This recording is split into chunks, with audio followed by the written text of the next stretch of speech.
এক পিচ্চি মেয়ে আমার মন নিল কাড়িয়া, পারো যদি তোমরা তারে দাও গো আনিয়া। এক পিস পড়ল পিঠে। আরে আপনারা বুঝতে পারেন নাই, মানে হলো আমার ডাইনি বান্ধবী কোথা থেকে এসে আমার পিঠে একটা ঘুষি মারলো। আমি আমার বান্ধবীকে না দেখে বললাম, ওই কোন শালারে আমাকে পিছন থেকে ঘুষি মারলো। এ কথা বলতেই আরেক পিস পড়ল। তখন আমার ডাইনি বান্ধবী আমার সামনে এসে বলল, কাইল্লা রসিল্লা, আমি মারছি তোরে ঘুষি, এখন দেখি আমাকে কিছু কর। তোর মতো ডাইনিকে মেরে আমার হাত নষ্ট করতে চাই না, তোর গা থেকে এমনিতেই দুর্গন্ধ আসছে। কি বললি হারামি? আমার গা থেকে দুর্গন্ধ আসছে? তুই জানিস আমি সকালবেলা ডেটল সাবান দিয়ে গোসল করে এসেছি। এই তুই সকালবেলা গোসল করে আসিস কেন? রাতে কি বিছানায় হিসু করিস নাকি? রাসিল্লা, আমি তোকে আজকে মেরেই ফেলবো। তুই এসব আমাকে কি বলছিস? এই বলে নিজেও আমার মাথার চুল টানতে লাগলো। আমি তার হাত শক্ত করে ধরে বললাম, সরি নিজুম, থুকু নিজুম, এই কান ধরছি, তোরে আর এমন কথা বলবো না, এবারের মতো মাফ করে দে। ঠিক আছে, আজকের জন্য তোকে মাফ করে দিলাম। এবার বল তো, কোন পিচ্চি মেয়ের প্রেমে পড়েছিস? আরে কোনো পিচ্চি মেয়ের প্রেমে পড়ি নাই, আমি তো এমনিই গানটা কপি করে গাইছি। তাই? তাহলে এবার বল, আজকে সকালে কলেজে আসার সময় আমাকে ফোন করিস নাই কেন? আসলে রাইসার স্কুলে দেরি হয়ে গেছে, তাই ওরে দ্রুত বাইক দিয়ে স্কুলে দিয়ে আসলাম, এই কারণে তোকে ফোন দিতে পারি নাই, সরি দোস্ত। ঠিক আছে, এবার চল, ক্লাসের সময় হয়ে গেছে। আমিও আর বসে না থেকে দুজনে ক্লাসের দিকে যেতে লাগলাম। ক্লাসে যেতে যেতে আপনাদের পরিচয়টা দিয়ে দিই। আমি আপনাদের সুনামধন্য সেই পুরনো রোমান্টিক গল্প লেখক কাইল্লা রাসেল্লা, সরি প্রবাসী রাসেল। আমার পরিবারের সদস্য 4 জন, বাবা মা এবং আমার ছোট আদরের কলিজার বোন রাইসা আর আমি। আমাদের নিজস্ব ব্যবসা প্রতিষ্ঠান আছে, আব্বু ওগুলো দেখাশোনা করে, আম্মু বাসায় থাকে। আমি ইন্টার ফাইনাল ইয়ারে পড়ি, আর আমার ছোট বোন রাইসা এবার ক্লাস 5-এ পড়ে। আর ওই যে আমার একটা ডাইনি বান্ধবী আছে না নিঝুম, ওর সাথে কলেজে ওঠার পর থেকে পরিচয়। নিঝুমের বাবা আমাদের অফিসের ম্যানেজার হিসেবে কাজ করেন। আর কিছু জানতে হবে না, গল্পের সাথেই থাকুন, সব কিছু জানতে পারবেন। দুজনে একসাথে ক্লাসে চলে গেলাম। নিঝুম গিয়ে তার বান্ধবীদের সাথে বসলো, আর আমি আমার বন্ধুদের সাথে বসলাম। কিছুক্ষণ পর স্যার ক্লাসে ঢুকলো। ক্লাসের সকল ছাত্রছাত্রী দাঁড়িয়ে সালাম দিল। স্যার চেয়ারে বসে সবাইকে বসতে বলল। তো যাই হোক, সব ক্লাস শেষ করে বাহিরে আসলাম। তখন আমার বন্ধু রিফাত এসে বলল, রাসেল, তোর সাথে আমার পার্সোনাল কিছু কথা আছে। কি কথা? তাড়াতাড়ি বলো, রাইসাকে স্কুল থেকে নিয়ে বাসায় যেতে হবে।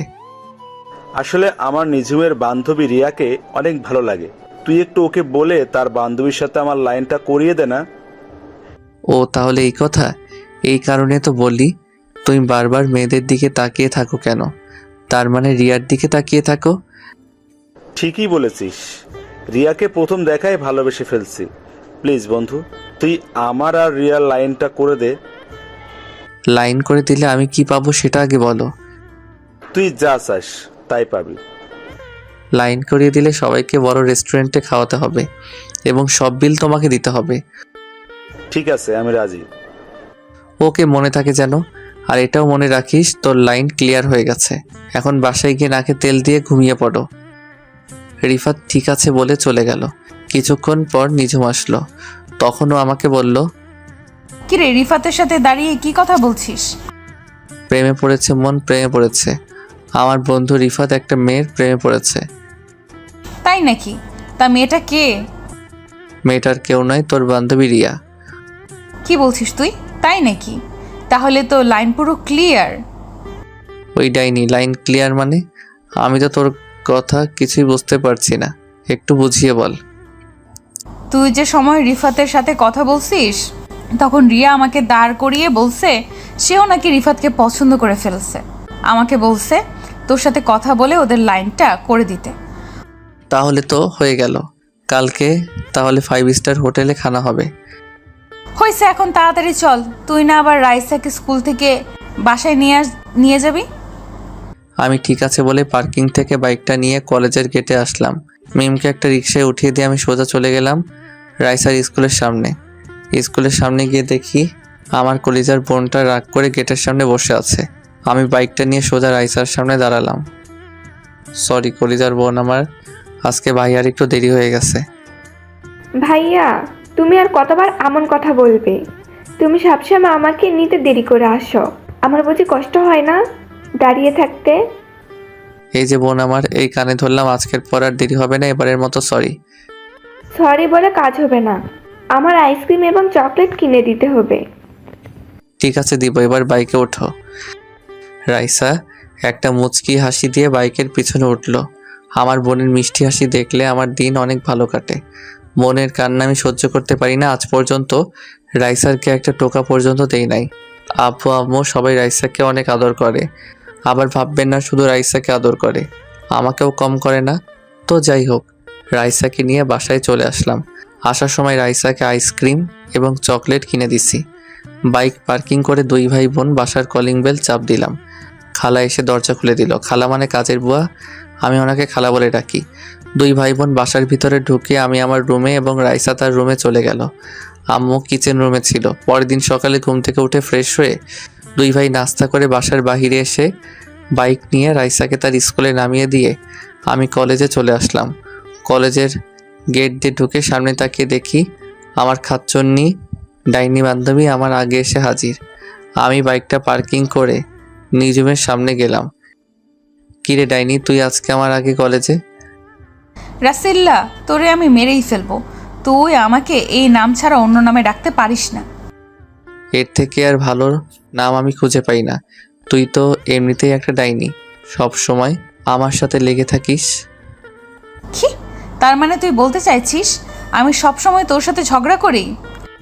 তা নয় তো কি, আমি দেখতে কত সুন্দর, আমার আব্বা আম্মাকে সুন্দর একটা নাম দিছে রাসেল, আর তুই আমাকে কি নামে ডাকিস? তাই নাকি? তুই অনেক, তোর নামটা অনেক সুন্দর, তাই না? তাহলে আজ পর্যন্ত একটা প্রেম করতে পারলি না কেন? তোর মতো ডাইনি আমার সাথে থাকলে কোনো মেয়ে আমার সামনে আসতে সাহস করে না। কেন, আমি কি বাঘ না ভাল্লুক যে আমাকে তারা ভয় পায়? তার থেকে কম কোথায়, কত সুন্দর সুন্দর মেয়ে কলেজে পড়ে, আমার সাথে কথা বলতে চায়, তোকে সাথে দেখলে আসতে চায় না। তার মানে তুই বলতে চাইছিস আমি যেন তোর সাথে না থাকি? ঠিক আছে, আজকের পর আমি তোর সামনে কখনো আসবো না। এই বলে নিজুম কলেজ থেকে বেরিয়ে গেল। আমি পিছন থেকে অনেকবার ডেকেছি, কিন্তু ও আমার ডাকে সাড়া না দিয়ে চলে গেল। বুঝেছি নিজুম আমার সাথে অভিমান করেছে। আমি আর কিছু না ভেবে ক্লাসে চলে গেলাম। ক্লাসে এসে রিফাতের সাথে বসলাম। তখন রিফাত আমাকে বলল, কিরে, মিমকে তোর সাথে দেখলাম, নিজুম কোথায়? আমার সাথে রাগ করে চলে গেছে।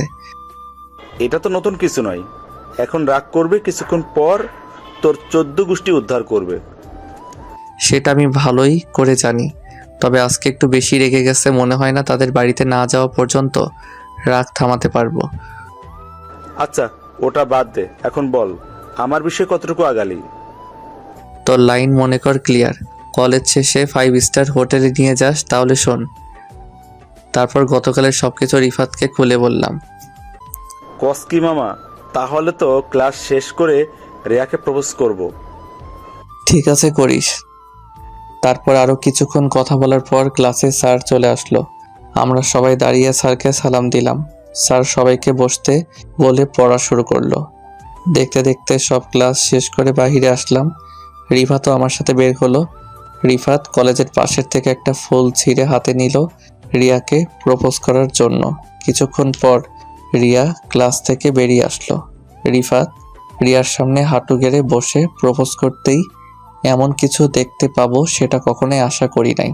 রিফাত রিয়াকে প্রপোজ করতেই রিয়া রিফাতের গালে ঠাস করে একটা থাপ্পড় মেরে দিল। কি থেকে কি হয়ে গেল আমি দাঁড়িয়ে না থেকে ওদের সামনে গিয়ে রিয়াকে বললাম, রিয়া তুই এটা কি করলি? তুই রিফাতকে থাপ্পড় মারলি কেন? তুই না ওকে পছন্দ করিস? মিম আমাকে সবকিছু খুলে বলছে। আরে ও ভাবলো কি রে, আমি ওকে ভালোবাসবো? যে ছেলে আমার ভাইকে কলেজের সবার সামনে মারতে পারে, আমি তাকে ভালোবাসবো? তোর ভাই মানে? তুই কার কথা বলছিস? আমার ভাই হচ্ছে এই এলাকার মেয়র আমজাদ খানের ছেলে, মোরাদ চৌধুরী। রিফাত, তার মানে আমি অসুস্থ থাকা অবস্থায় তুই যে ছেলেকে মারছিস রিয়া সেই ছেলের কথা বলছে? রাসেল, আর ওই ছেলেটাকে কেন মেরেছি তুই তো সব কিছু জানিস। ও আচ্ছা, তার মানে ঘটনা এখানে। আর রিয়া তোর ভাই তোকে বলে নাই কেন রিফাত তোর ভাইকে মেরেছে? বলেছে, মুরাদ বলেছে।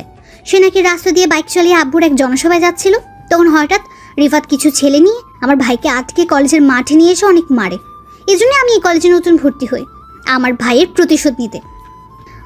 এবার রিয়া আমার কথা শোন, তোর ভাই কি করেছে জানিস? রিফাতের বোন পায়েলকে প্রতিদিন কলেজে যাওয়া আসার সময় ডিস্টার্ব করতো, তাই রিফাত ওকে মারলো। তোর মাথা ঠিক আছে? আমার ভাই প্রতিদিন ওর বোনকে কিভাবে ডিস্টার্ব করলো? আমার ভাই যেদিন মার খেয়েছে ওই দিনই কানাডা থেকে দেশে এসেছে। এসেও আব্বুর সাথে দেখা করতে যাচ্ছিল। আমরা দুই ভাই বোন জমজ হয়েছি। মুরাদ কানাডা পড়াশোনা করেছে আর আমি দেশে করতাম। কি বলছিস তুই? তাহলে মনে হয় এখানে মিস্টেক হয়ে গেছে, তুই ওকে মাফ করে দে। না, আমি ওকে কখনো মাফ করব না। এই বলে রিয়া চলে গেল। বেচারা রিফাত চেহারা মন মরা করে দাঁড়িয়ে আছে। তখন আমি বললাম, চিন্তা করিস না, রিয়ার মনে তোর জন্য একটু ভালোবাসা থাকে, তাহলে দেখবি রিয়া ঠিকই তোর কাছে ফিরে আসবে। এখন বাসায় চলে যা। রিফাত কিছু না বলে চলে গেল। হঠাৎ আমার মনে পড়লো, রাইসাকে তো স্কুল থেকে নিতে হবে, স্কুল তো ছুটি হয়েছে, প্রায় 1 ঘন্টার উপরে হয়েছে। আল্লাহ জানে আমার কপালে কি আছে। আমিও দাঁড়িয়ে না থেকে বাইক নিয়ে সোজা রাইসার স্কুলের সামনে চলে আসলাম, কিন্তু স্কুলের সামনে এসে দেখি রাইসা নেই। তখন আমি স্কুলের দারোয়ান চাচাকে বললাম, চাচা আমার বোন রাইসা কোথায়? ওকে তো দেখছি না। রাইসা মামুনিকে গেটের সামনে দাঁড়িয়ে থাকতে দেখলাম, এখন কোথায় গেছে বলতে পারবো না। আমি একটু আগে গেট রেখে দোকানে গিয়েছি, এসে দেখি রাইসা নেই। আমি তো মনে করছি তুমি এসে নিয়ে গেছো। চাচা আমি তো মাত্র আসলাম, কলেজে একটা কাজে দেরি হয়ে গেছে। তাহলে তুমি বাসায় একটা কল দিয়ে দেখো, হয়তো তোমার পরিচিত কেউ নিয়ে গেছে। আমি চাচার কথা মতো বাসায় আম্মুকে ফোন দিলাম। আম্মু ফোন ধরার পর আমি বললাম, আম্মু রাইসা কি বাসায় গেছে? রাইসাকে তো সেই কখন তোর আব্বু বাসায় নিয়ে এসেছে। অফিস থেকে তোর বাসায় একটা কাজের জন্য আসছিল, তখন রাইসার স্কুলের সামনে থেকে তোর আব্বু রাইসাকে নিয়ে আসে। ওহ আসলে আম্মু আমি কলেজে একটা কাজে আটকে গেছি, তাই দেরি হয়ে গেছে। ঠিক আছে, সমস্যা নেই, তুই এখন তাড়াতাড়ি বাসায় আয়। আম্মু আমি বাসায় আসতে একটু লেট হবে, কারণ নিজুম ডাইনি আজকে আমার সাথে রাগ করেছে। আগে ওর রাগটা কমিয়ে আসি। তোরা দুইটা কি ভালো হবে না? সব সময় টম অ্যান্ড জেরির মতো লেগে থাকিস কেন?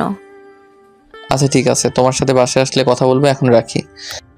এ বলে ফোন কেটে দিয়ে বাইক চালিয়ে সোজা নিজমের বাসার সামনে চলে আসলাম। কিন্তু বাসার সামনে এসে আমি পুরো হয়ে গেলাম। নিজমের বাসার সামনে এসে দেখি তাদের বাসায় তালা দেওয়া। আমি পকেট থেকে মোবাইল বের করে নিজমের মোবাইলে ফোন দিলাম, কিন্তু অবাক করার ব্যাপার হলো নিজমের মোবাইল বন্ধ বলছে।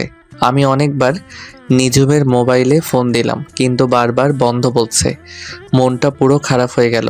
আমি আর দাঁড়িয়ে না থেকে বাসায় চলে আসলাম। এভাবে দেখতে দেখতে 1 মাস চলে গেল, কিন্তু নিজুমের কোনো খবর পেলাম না। আব্বুকেও জিজ্ঞেস করছিলাম, আব্বু বলল নিজুমের বাবার অনেক বয়স হয়েছে তো, তাই চাকরির রিজাইন দিয়ে চলে গেছে, কিন্তু কোথায় গেছে সেটাও বলতে পারবে না।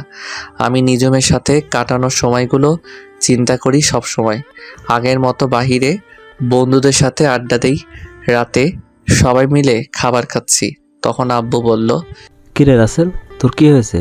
সব সময় কেমন যেন মন মরা হয়ে থাকিস, নিজমের কথা ভাবছিস? জি আব্বু, আমার নিজমের সাথে কাটানোর সময়গুলো ভুলতে পারছি না। আমি বলি কি, তুই কোথাও গিয়ে ঘুরে আয়, দেখবি মন ভালো হয়ে যাবে। না আব্বু, আমি কোথাও ঘুরতে যাব না, আমি দেশের বাইরে পড়ালেখা শেষ করতে চাই। না, আমি তোকে দেশের বাইরে যেতে দিব না। তোকে ছাড়া এই বাসা পুরো খালি খালি লাগে। আম্মু প্লিজ, তুমি না করো না, কয়েকটা বছর মাত্র, প্লিজ আম্মু। তোকে ছাড়া আমরা কিভাবে থাকবো? রাসেলের আব্বু, তুমি কিছু বলছো না কেন? আমি কি বলবো, আজ পর্যন্ত রাসেলের কোনো কথা মানা করি নাই। ও যদি মনে করে দেশের বাইরে গিয়ে পড়বে, ওর জন্য ভালো হবে, তাহলে যাক। ভাইয়া, তুমি আমাদের ছেড়ে যেও না। তুমি চলে গেলে আমাকে স্কুলে প্রতিদিন কে দিয়ে আসবে? রাইসা বোন আমার, রাগ করিস না, আমি ছুটি পেলে চলে আসবো। আব্বু তুমি সব কিছু ব্যবস্থা করো।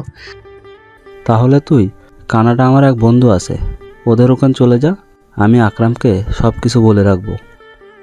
আমি ঠিক আছে বলে রুমে চলে আসলাম। আকরাম হচ্ছে আব্বুর ছোটকালের বন্ধু। দেখতে দেখতে আমি এখন বিমানের ভিতরে বসে আছি। আব্বু 15 দিনের ভিতরে সব কিছু ঠিক করে ফেলছে। আসার সময় আম্মু এবং রাইসা অনেক কান্নাকাটি করছে। তাদের কোনো রকম বুঝিয়ে চলে আসলাম। সকাল 10টায় বিমানে উঠলাম। বিকাল 5টায় কানাডা চলে আসলাম। দেখতে দেখতে 5টা বছর চলে গেল। বেশি বড় করলাম না, গল্পের মূল কাহিনীতে আসতে হবে তাই। 5 বছরে আমি ইন্টার শেষ করে আব্বু কানাডা আকরাম আঙ্কেলের সাথে যে ব্যবসা করত সেটার দেখাশোনা করছি। এবার ভাবছি নিজের মাতৃভূমিতে চলে যাব। তবে কানাডা এসে অনেক বন্ধু বান্ধব হয়েছে আমার। রাতে আঙ্কেল আন্টিকে বলছি আমি কালকে বাংলাদেশে যাব। তারা মনটা খারাপ করে বলল ঠিক আছে যেও। মন খারাপ করার কথা, 5টা বছর তাদের এখানে ছিলাম, মন তো খারাপ হবেই। তো যাই হোক, 2 দিন পর সবার কাছ থেকে বিদায় নিয়ে এয়ারপোর্টে চলে আসলাম। আমি রাতেই অনলাইনে টিকিট কেটে রেখেছি। দেখতে দেখতে আমি এখন বাংলাদেশ এয়ারপোর্টে আছি। বাড়ির কেউ জানে না আমি যে আজকে বাংলাদেশে আসব। আব্বু যদি জানতো আমার জন্য গাড়ি পাঠিয়ে দিত, কিন্তু আমি তাদের সারপ্রাইজ দিব। এয়ারপোর্টের ভিতরে সব কাজ শেষ করে বাইরে আসলাম। তারপর একটা ট্যাক্সি নিয়ে বাসার উদ্দেশ্যে রওনা দিলাম। অনেক বছর পর বাংলাদেশে বাতাস গায়ে লাগলো। কতই মিস করছিলাম। সব কিছু পরিবর্তন হয়ে গেছে। গাড়ি চলছে তার আপন গতিতে। হঠাৎ আমাদের গাড়িটা 2 জন পুলিশ হাতের ইশারা দিল। ড্রাইভার গাড়িটা তাদের সামনে থামালো। একজন পুলিশ ড্রাইভারকে গাড়ি থেকে নামতে বলল, সাথে আমাকেও। আমি গাড়ি থেকে নেমে পুলিশের কাছে গেলাম। তখন আমি বললাম, স্যার আমাদের গাড়িটা কেন থামানো হলো? দেখুন স্যার, এই রাস্তা দিয়ে প্রতিদিন চোরাই মাল সাপ্লাই হয়, তাই ওই চোরেদের ধরার জন্য প্রতিটা গাড়ি আমরা চেক করছি। আপনি কিছু মনে করবেন না, আমরা আপনার গাড়িটাও একটু চেক করব। ঠিক আছে করেন, তবে আমি একটা কথা বলি। আমি কানাডা থেকে বাসায় ফিরছি। আমার কিছু মাল আছে, তবে আপনি ওটা চেক করতে পারবেন না। যদি ওটা চেক করার ইচ্ছা হয় তাহলে কষ্ট করে আমার বাসায় গিয়ে চেক করবেন, কারণ আমার অনেক মাল গাড়িতে। সরি স্যার, আমরা বাসায় গিয়ে চেক করতে পারবো না, এটা আমাদের ডিউটি।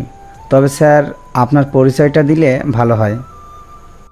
জি অবশ্যই, আমি এই দেশের চৌধুরী গ্রুপ অফ ইন্ডাস্ট্রি কোম্পানির মালিক আসলাম চৌধুরীর একমাত্র ছেলে রাসেল চৌধুরী।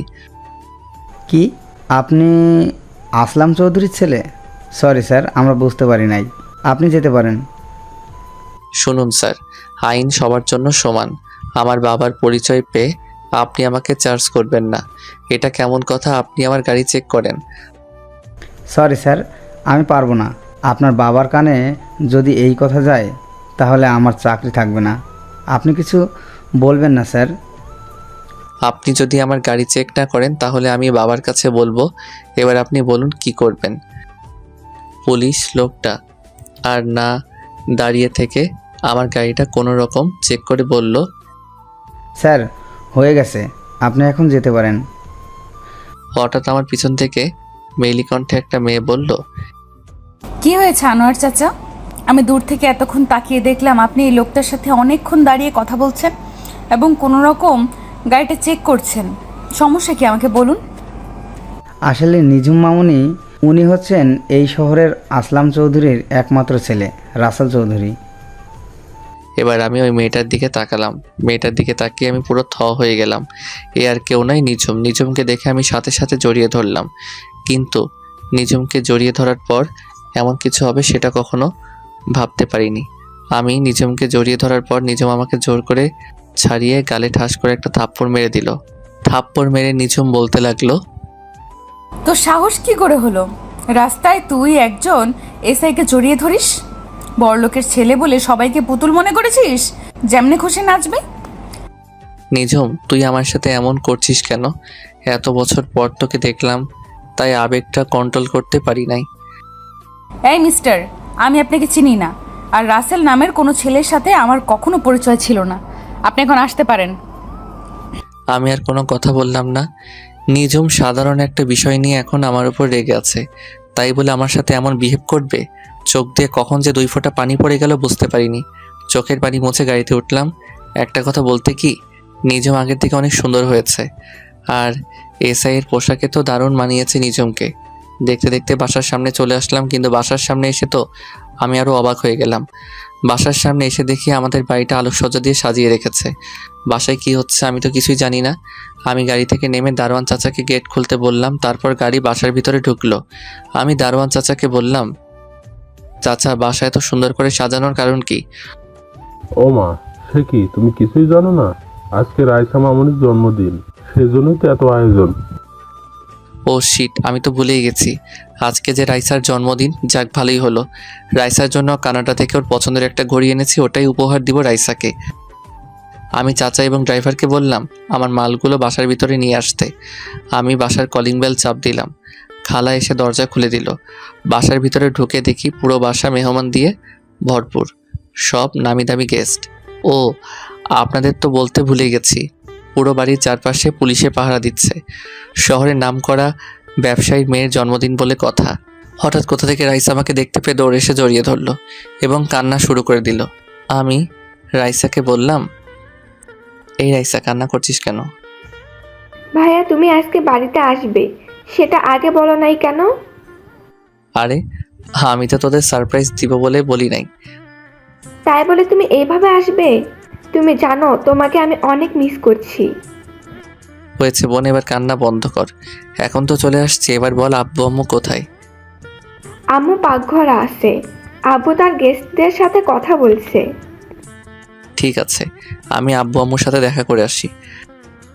রাইসা ঠিক আছে বলে আমার সাথে যেতে লাগলো। হঠাৎ একটা জায়গায় চোখ পড়ল। আমি মনে মনে বলতে লাগলাম, ও এখানে কেন? আপনারা ঠিকই ধরেছেন, এ আর কেউ নয়, নিঝুম। কিন্তু নিঝুম আমার আগে বাসায় আসলো কিভাবে? হয়তো এসআই দেখে তাড়াতাড়ি চলে এসেছে। আমি আসতেই একটু জ্যামে পড়েছি, তাই হয়তো আমার আগে এসেছে। তবে নিঝুম দাঁড়িয়ে ছেলেদের সাথে হেসে হেসে কথা বলছে, সেটা আমার অনেক খারাপ লাগলো। আমি আর দাঁড়িয়ে না থেকে আম্মুর কাছে গেলাম। আম্মু আমাকে দেখে জড়িয়ে ধরে কান্না করে দিল। তখন আমি বললাম, এই আম্মু, তুমি কান্না করছো কেন? তোমার কান্না আমার ভালো লাগে না। এটা দুঃখের কান্না নয়, সুখের কান্না। তুই আমাদের বলে আসলি না কেন? বললে কি সারপ্রাইজ দিতে পারতাম। ঠিক আছে, এখন রুমে গিয়ে ফ্রেশ হয়ে নিচে আই। গেস্ট সবাই চলে এসেছে। তোর আব্বুর সাথে দেখা করছিস? এখনো করি নাই, ভাবছি তোমার সাথে দেখা করে তারপর আব্বুর সাথে দেখা করব। আচ্ছা, তুই ফ্রেশ হয়ে দেখা করিস, তুই অনেক দূর থেকে এসেছিস। আমি ঠিক আছে বলে আমার রুমে চলে আসলাম। আমার রুমটা আগের মতোই আছে, তবে রুমটা সুন্দর করে সাজিয়ে রেখেছে আম্মু। আমি আর কিছু না ভেবে ওয়াশরুমে চলে গেলাম। ফ্রেশ হয়ে গায়ের শার্টটা খুলে নতুন একটা পাঞ্জাবি পরেছি। পাঞ্জাবি পরে নিচে চলে আসলাম। তারপর আব্বুর সাথে করতে লাগলাম, আসসালামু আলাইকুম আব্বু, কেমন আছো? আরে রাসেল, তুমি কখন এসেছো? আমাকে তো বলে আসো নাই। আসলে আব্বু, তোমাদের সারপ্রাইজ দিব বলে বলি নাই। এসেছিস, ভালোই হয়েছে। চল তোকে সবার সাথে পরিচয় করে দিই। তারপর আব্বু সবার সাথে আমাকে পরিচয় করিয়ে দিল। দেখতে দেখতে অনুষ্ঠান শুরু হয়ে গেল। তবে আমি রুম থেকে আসার পর নিঝুমকে দেখতে পেলাম না। হঠাৎ দেখি নীল রঙের শাড়ি পরা একটা মেয়ে সিঁড়ি দিয়ে নিচে নামতে আসে। আমি তার দিকে ভালো করে তাকিয়ে পুরো অবাক হয়ে গেলাম। এ আর কেউ নয়, নিঝুম। নিঝুমকে নীল রঙের শাড়িতে পরীর মতো লাগছে। সব ছেলেরা নিঝুমের দিকে তাকিয়ে আছে। আমার কেমন যেন হিংসা হচ্ছে। তো যাই হোক, রাইসা কেক কাটার জন্য দাঁড়িয়ে আছে। আমি আব্বু এবং রাইসার পাশে দাঁড়ানো। বাকি সব গেস্ট আমাদের চারপাশে দাঁড়ালো। রাইসা কেক কাটার পর সবাই তাকে অভিনন্দন জানিয়েছেন। রাইসা প্রথমে কেক কেটে আমাকে খাইয়ে দিল। তারপর আব্বু আম্মুকে, আমিও রাইসাকে খাইয়ে দিলাম। নিঝুম এসে রাইসাকে কেক খাইয়ে দিল। তার গান বাজনা হলো। আমি আর দাঁড়িয়ে না থেকে বাসার ছাদে চলে আসলাম। কিছুক্ষণ পর দেখি নিঝুম ছাদে আসলো। ছাদে এসে কার সাথে যেন মোবাইলে হেসে হেসে কথা বলতে আছে। আমি নিঝুমের সামনে গেলাম। তখন নিঝুম ফোন কেটে দিয়ে আমাকে বলল, আপনি আমার সামনে কেন এসেছেন? কিছু বলবেন? বলার তো অনেক কিছু আছে, কিন্তু তুমি তো আমার কোনো কথা শুনছো না। হ্যালো মিস্টার, আমাকে তুমি করে না বলে আপনি করে বলুন, আর যেটা বলবেন তাড়াতাড়ি বলুন, আমার এখনো ডিউটি চলছে। আচ্ছা, আপনি এত বদলে গেলেন কিভাবে? আপনি কলেজ থেকে গিয়ে কোথায় হারিয়ে গেলেন? আপনাকে আমি পুরো ঢাকা শহর খুঁজেছি। সেটা আমি আপনাকে বলার প্রয়োজন মনে করি না। কেন সেটা কি আমি জানতে পারি? আমার দোষটা কি ছিল? আমি তো আপনার সাথে একটু মজা করছিলাম, কিন্তু আপনি যে এত অভিমান করবেন সেটা আমার জানা ছিল না। অতীত নিয়ে আমি আপনাকে কিছু বলতে পারবো না, আমি গেলাম। এ বলে নিঝুম আমার সামনে থেকে চলে গেল। আমি মনে মনে ভাবতে লাগলাম, নিঝুম আমাকে না চেনার ভান করছে কেন? আমার সাথে এরকমভাবে কথা বলছে কেন? আমাকে সব কিছু বের করতে হবে। আমি ছাদে আর দাঁড়িয়ে না থেকে নিচে চলে আসলাম। বাসায় সব গেস্ট চলে গেছে। রাতে সবাই একসাথে বসে খাবার টেবিলে গেলাম খাবার খেতে। হঠাৎ দেখি নিঝুম সিঁড়ি দিয়ে নেমে আমাদের সাথে বসলো। আমি তো কিছুই বুঝতে পারছি না। তখন আমি আম্মুকে বললাম, আম্মু, এসআই ম্যাম দেখি আমাদের সাথে খেতে বসেছে, কারণ কি? ওহ, তোকে তো বলাই হয়নি। নিজুমের এই দুনিয়ায় আপন বলতে কেউ নেই। নিজুমের আব্বু আম্মু দুজনে মারা গেছেন, তাই নিজুমকে তোর আব্বু আমাদের বাসায় নিয়ে এসেছে। ওনার আব্বু আম্মু কিভাবে মারা গেছে? আর উনি কতদিন ধরে আমাদের বাসায় থাকেন? নিজুম তো প্রায় আজ 4 বছর ধরে আমাদের সাথে থাকে। কি? তাহলে তোমরা আমাকে বলো নাই কেন কোনোদিন? আমাদের কি দোষ? নিজুম তো বলতে মানা করেছে। হয়েছে, এবার কথা বলা বন্ধ করো, রাত অনেক হয়েছে, খাবার খেয়ে ঘুমাতে হবে। কেউ আর কোনো কথা বলল না। সবাই খাবার খেতে লাগলো।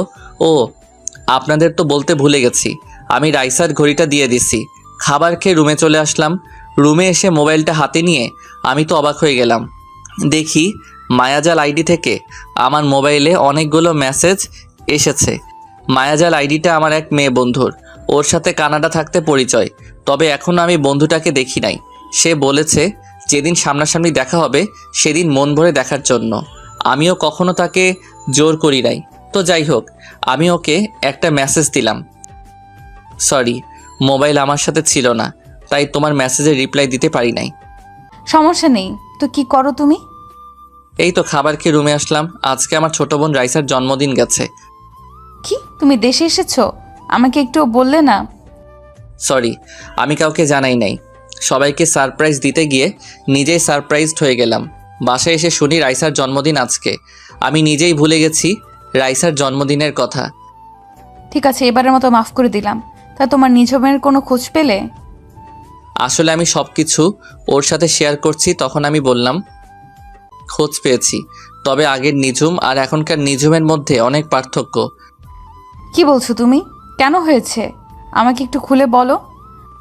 তাহলে শোনো। তারপর সব কিছু খুলে বললাম, প্রথম থেকে শেষ পর্যন্ত। আমার মনে হয় কি কোনো কিছুর কারণে তোমার সাথে এখন অভিমান করে আছে। তুমি তার সাথে যে দোষ করেছো ওটা তো কোনো দোষের কাতারে পড়ে না। তা ঠিক আছে, কিন্তু ও আমার সাথে কেন এমন করছে? আমার তো মাথায় কিছুই ঢুকছে না। চিন্তা করো না, তুমি তার সাথে লেগে থাকো, দেখবে সব কিছু ঠিক হয়ে যাবে। ঠিক আছে, তোমার কথা যেন সত্যি হয়। ভালো থেকো, আল্লাহ হাফেজ। এটা বলে আমি নেট বন্ধ করে শুয়ে গেলাম। পরের দিন সকালে রাইসা এসে ডাকতে শুরু করলো। তখন আমি রাইসাকে বললাম, কি রে রাইসা, এত সকাল সকাল ডাকছিস কেন? আব্বু তোমাকে ডাকছে। নিজুম আপুর গাড়ি নষ্ট হয়ে গেছে, তাই আব্বু বলছে তুমি নিজুম আপুকে থানায় দিয়ে আসতে। ঠিক আছে, তুই যা, ভাইয়া ফ্রি হয়ে আসতে আসি। রাইসা ঠিক আছে বলে রুম থেকে বেরিয়ে গেল। আমিও বিছানা থেকে উঠে ওয়াশরুমে ঢুকে ফ্রেশ হয়ে নিচে চলে আসলাম। নিচে এসে দেখি নিঝুম পুলিশের ড্রেস পরে দাঁড়িয়ে আছে। আমি নিঝুমকে বললাম, আপনি নাস্তা করছেন? যদি করে থাকেন তাহলে বাইরে গিয়ে দাঁড়ান, আমি হালকা নাস্তা করে আসছি। আমি নাস্তা করেছি, আপনি নাস্তা করে আসুন, আমি বাহিরে দাঁড়ালাম। এ বলে নিঝুম চলে গেল। তখন আমি আব্বুকে জিজ্ঞেস করলাম, আচ্ছা আব্বু, নিঝুম পুলিশের চাকরি কবে থেকে করে? এমনি তো আমি জানতাম ওর পুলিশে চাকরি করার অনেক শখ ছিল। তোকে পরে এক সময় বলবো, মেয়েটা বাইরে দাঁড়িয়ে আছে। আমি ঠিক আছে বলে হালকা নাস্তা করে বাইরে আসলাম। তারপর আমার বাইকটা বের করলাম। দারোয়ান চাচা সবসময় বাইকটা পরিষ্কার করে রেখেছে। আমি বাইকে উঠে বসলাম। নিঝুম এসে আমার বাইকের পিছনে বসলো। নিঝুমের শরীর আমার পিঠের সাথে লাগার সাথে সাথে শরীর দিয়ে কারেন্ট বয়ে গেল। আজ প্রায় 5 বছর পর নিঝুম আমার বাইকের পিছনে বসলো। অন্যরকম একটা অনুভূতি কাজ করতে লাগলো। তো যাই হোক, আমি বাইক চালাচ্ছি, হঠাৎ নিঝুম বলল, বাইকটা একটু ওই পার্কের সামনে রাখেন তো, আপনার সাথে আমার কিছু কথা আছে। আমার সাথে কি কথা আছে যেটা বাইক থামিয়ে শুনতে হবে? সেটা আপনি বাইক থামানোর পর শুনতে পারবেন। আপনাকে যেটা বলছি সেটা করেন। আমি বাইক পার্কিং করে নিজুমের সাথে পার্কের ভিতরে গেলাম, কিন্তু পার্কের ভিতরে যাওয়ার পর আমার সাথে এমন কিছু হবে সেটা আমি কখনো ভাবিনি। পার্কের ভিতরে যাওয়ার পর নিজুম আমাকে জড়িয়ে ধরে ঠোঁটের সাথে ঠোঁট লাগিয়ে কিস করতে লাগলো। এমনভাবে কিস করতে লাগলো মনে হয় অনেক দিন জমিয়ে রেখেছে। আমি অনেক কষ্টে নিজুমকে ছাড়িয়ে বললাম, কি ব্যাপার, আপনি আমাকে এভাবে কিস করলেন কেন? কিস করেছি, বেশ করেছি। কুত্তা বিলাই হনুমান, আমাকে এত বছর কষ্ট দিলে কেন? শুনুন, আমি বুঝতে পারি নাই আপনি যে আমার কথায় রেগে যাবেন। আমি তো শুধু মজা করছিলাম। ওই রাসিল্লার বাচ্চা, তুই আমাকে আপনি করে বলছিস কেন? আপনি একজন এসআই, আপনাকে তো সম্মান দিয়ে কথা বলতে হবে, তা না হলে তো থাপ্পড় মারবেন। আসলে ওই দিন রাস্তায় মানুষের সামনে জড়িয়ে ধরেছিস তো, তাই নিজেকে কন্ট্রোল করতে পারি নাই। ওই দিন না হয় নিজেকে কন্ট্রোল করতে পারেন নাই, তাহলে আজকে পার্কে এত মানুষের সামনে জড়িয়ে ধরে কিস করলেন কেন? আসলে তোকে সামনে দেখলে কেমন যেন জড়িয়ে ধরতে ইচ্ছে করে, তাই আজকে পার্কে জড়িয়ে ধরলাম। জড়িয়ে ধরলেন ভালো কথা, তাহলে আমাকে কিস করলেন কেন? ভালোবাসার মানুষকে কিস করতেই পারি, এটা স্বাভাবিক। ভালোবাসার মানুষ মানে? আপনি কি বলছেন, মাথা ঠিক আছে আপনার? আমি একজন এসআই, আমার মাথা সবসময় ঠিক থাকে। কিন্তু আমি তো কখনো আপনাকে ভালোবাসি নাই। ভালোবাসিস নাই, এখন থেকে ভালোবাসতে শুরু কর, আর তোর এই আপনি বলা বন্ধ কর। সরি নিজুম ম্যাম, আপনি একজন এসআই, আমি আপনাকে ভালোবাসতে পারবো না, কারণ অন্য আরেকজনকে ভালোবাসি। ও সরি, আমি বুঝতে পারি নাই, তুমি আমাকে মাফ করে দিও। ঠিক আছে, তবে এরকম ভুল আর যেন না করেন। তো চলুন আপনাকে থানায় নামিয়ে দিয়ে আসি। তোকে আর কষ্ট করতে হবে না, আমি একাই যেতে পারবো। এই বলে নিজুম পার্ক থেকে বেরিয়ে গেল মন খারাপ করে। আপনারা কি মনে করেছেন আমি নিজুমকে ভালোবাসি না? তাহলে ভুল ভাবছেন। আমি নিজুমকে প্রথম দেখায় ভালোবেসে ফেলেছি। ওকে একটু কষ্ট দেওয়ার জন্য এমন করেছি, কারণ ও আমাকে থাপ্পড় মেরেছে, ওইটার জন্য একটু কষ্ট দিব। তো যাই হোক, আমি পার্ক থেকে বেরিয়ে বাইক নিয়ে বাসার দিকে আসার সময় হঠাৎ দেখি রিফাতের মতো একটা ছেলে ভিক্ষা করতে আসে।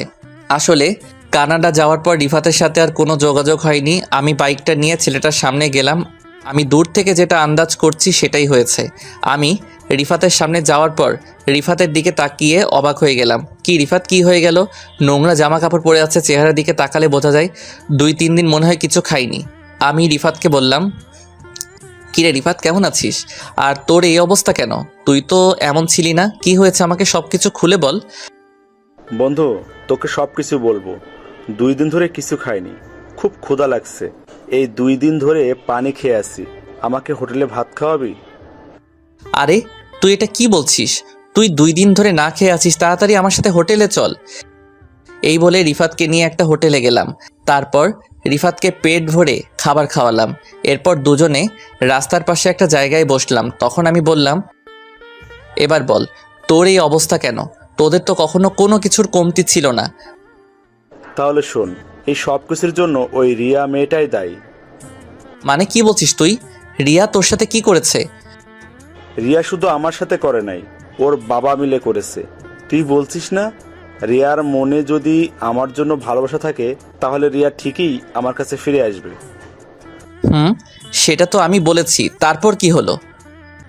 তোর কথা মতো রিয়া কিছুদিন পর আমার কাছে এসে ক্ষমা চেয়ে ভালোবাসি বলেছে, কিন্তু ওর মনে যে অন্যটা ছিল সেটা আমার জানা ছিল না। 2-3 মাস ভালোই আমাদের প্রেম চলছিল, হঠাৎ রিয়া আমার সাথে এমন কিছু করবে সেটা আমি কখনো ভাবিনি। হঠাৎ তোর সাথে রিয়া কি করেছে? হঠাৎ একদিন রিয়া আমাকে বলছে আমার বাবাকে নিয়ে যেন তাদের বাসায় যাই। আমিও আব্বুকে বুঝিয়ে রিয়াদের বাসায় আব্বুকে নিয়ে যাই। তাহলে একটু চলুন, ওখানে কি হয়েছে তাদের মুখ থেকে শুনে আসি। আমরা একটু অতীত থেকে ঘুরে আসি। রিফাত তার আব্বুকে নিয়ে রিয়াদের বাসার সামনে দাঁড়িয়ে কলিং বেল চাপ দিল। কিছুক্ষণ পর কাজের বুয়া এসে দরজা খুলে দিল। রিফাত এবং তার আব্বু ভিতরে গিয়ে সোফায় বসলো। কিছুক্ষণ পর রিয়া এবং রিয়ার আব্বু ওপর থেকে সিঁড়ি দিয়ে নেমে আসলেন। তখন রিয়ার আব্বু বলল, আরে খান সাহেব, কেমন আছেন? ব্যবসা বাণিজ্য কেমন চলছে? আলহামদুলিল্লাহ ভালো আছি। আপনি কেমন আছেন? ব্যবসা আল্লাহ দিলে ভালোই চলছে। আমিও ভালো আছি। তো যে জন্য আপনাকে ডেকেছি, আমার মেয়ে রিয়া এবং আপনার ছেলে রিফাত দুজনকে অনেক বেশি ভালোবাসে। তাই আমি কি বলতে চাইছি আপনি হয়তো বুঝতে পারছেন। বুঝতে পেরেছি। এখানে আমার কোনো আপত্তি নেই। আপনি একজন মেয়র মানুষ, আপনি যেটা ভালো মনে করবেন সেটাই করেন। ঠিক আছে, তবে আমার একটা শর্ত আছে। আপনি আপনার সব সম্পত্তি আপনার ছেলের নামে লিখে দিতে হবে। আরে এটা কোনো শর্ত হলো? আমার সম্পত্তির অর্ধেকের মালিক তো আমার ছেলে, আর আমি মরে গেলে তো সব কিছু আমার ছেলেরই হবে। ঠিক আছে, আপনি যদি এতে খুশি হন তাহলে আমি আজকে রিফাতের নামে বাকি অর্ধেক সম্পত্তি এবং আমার সব কিছু ওকে লিখে দেব। এরপর আরও কিছুক্ষণ কথা বলে রিফাত এবং তার আব্বু বাসায় চলে এসেছে। এক সপ্তাহের ভিতরে রিফাতের আব্বু সবকিছু রিফাতের নামে লিখে দিল। এর কয়েকদিন পর রিফাতের আব্বু অফিস থেকে বাসায় ফিরছিল, তখন হঠাৎ কিছু লোক রিফাতের আব্বুর গাড়ি দাঁড় করায়। রিফাতের আব্বু গাড়ি থেকে নামার সাথে সাথে লোকগুলো রিফাতের আব্বুকে গাড়ির সাথে বেঁধে ফেলে। বেঁধে ফেলার পর একটা গাড়ি থেকে রিয়া এবং রিয়ার আব্বু নেমে রিফাতের আব্বুর সামনে আসে। তখন রিফাতের আব্বু বলল, মেয়র সাহেব, আপনি এখানে, আর রিয়া মামুনি তোমরা এখানে কেন? আপনি কি বুঝতে পারেননি? একটু অপেক্ষা করুন, তারপর সব কিছু বুঝতে পারবেন। তারপর রিয়া মোবাইলটা বের করে রিফাতকে ফোন দিয়ে বলল এই জায়গায় আসার জন্য। কিছুক্ষণ পর রিফাত চলে আসলো। তখন রিফাত বলল, আঙ্কেল এবং রিয়া, আমার বাবাকে এভাবে গাড়ির সাথে বেঁধে রেখেছো কেন? কারণটা বলি। কারণ হচ্ছে তোর বাবা তোকে যে সম্পত্তিগুলো লিখে দিছে সবগুলো আমার মেয়ের নামে লিখে দিবি, আর তা না দিলে তোর বাবাকে এখানে মেরে পুঁতে দিব। আমার কেউ কিছু করতে পারবে না। না রিফাত, তুই এটা করিস না, আমরা রাস্তার ফকির হয়ে যাব। আব্বু, আমার সম্পত্তি লাগবো না, আমি তোমাকে হারাতে পারবো না, দরকার হয় ভিক্ষা করে খাবো। আপনি বলুন কোথায় সই করতে হবে? তারপর রিয়ার আব্বু দলিল দিল। রিফাত বাবাকে বাঁচানোর জন্য সই করে দিল। এরপর থেকে রিফাত রাস্তায় রাস্তায় ভিক্ষা করে খায়। এই ছিল রিফাতের অতীতের সব ঘটনা। এবার বাস্তবে আসা যাক। আমি রিফাতকে বললাম, তাহলে এখন তোর বাবা মা কোথায়? আব্বু আম্মুকে নিয়ে এখন একটা বস্তিতে থাকি। আম্মু অসুস্থ হয়ে পড়ে আছে, আব্বু আমার মতো মানুষের কাছে ভিক্ষা করে। কি বলবো, বলার ভাষা হারিয়ে ফেলেছি। মানুষ মানুষের সাথে এমনটা করতে পারে? নিজের চোখ দিয়ে পানি পড়তে লাগলো। আমি চোখের পানি মুছে রিফাতকে বললাম, ঠিক আছে, আমাকে নিয়ে তোদের বস্তিতে চল, আমি তোর মাকে দেখব। রিফাত ঠিক আছে বলে আমার বাইকের পেছনে উঠলো। কিছুক্ষণ পর বস্তিতে চলে আসলাম। বস্তিতে আসার পর চারপাশে ময়লার গন্ধ। মানুষ কিভাবে থাকে এখানে? আমার 1 মিনিটে দম বন্ধ হয়ে আসছে। আর এরা বছরের পর বছর এখানে বাস করে। রিফাত আমাকে তাদের রুমে নিয়ে গেল। রুমে ঢুকে দেখি রিফাতের আম্মু একটা ছেঁড়া কাঁথা মুড়ি দিয়ে শুয়ে আছে। রুমে খাবার কিছু নেই। বাপ বেটা মিলে যা ইনকাম করে তা রিফাতের আম্মুর ঔষধে লাগে। আমি আর সহ্য করতে না পেরে রিফাতকে বললাম, রিফাত, আমি তোর কোনো কথা শুনবো না, তুই এখনই আন্টিকে কোলে নিয়ে বেরিয়ে আয়, আমি গাড়ি ঠিক করতে আসি।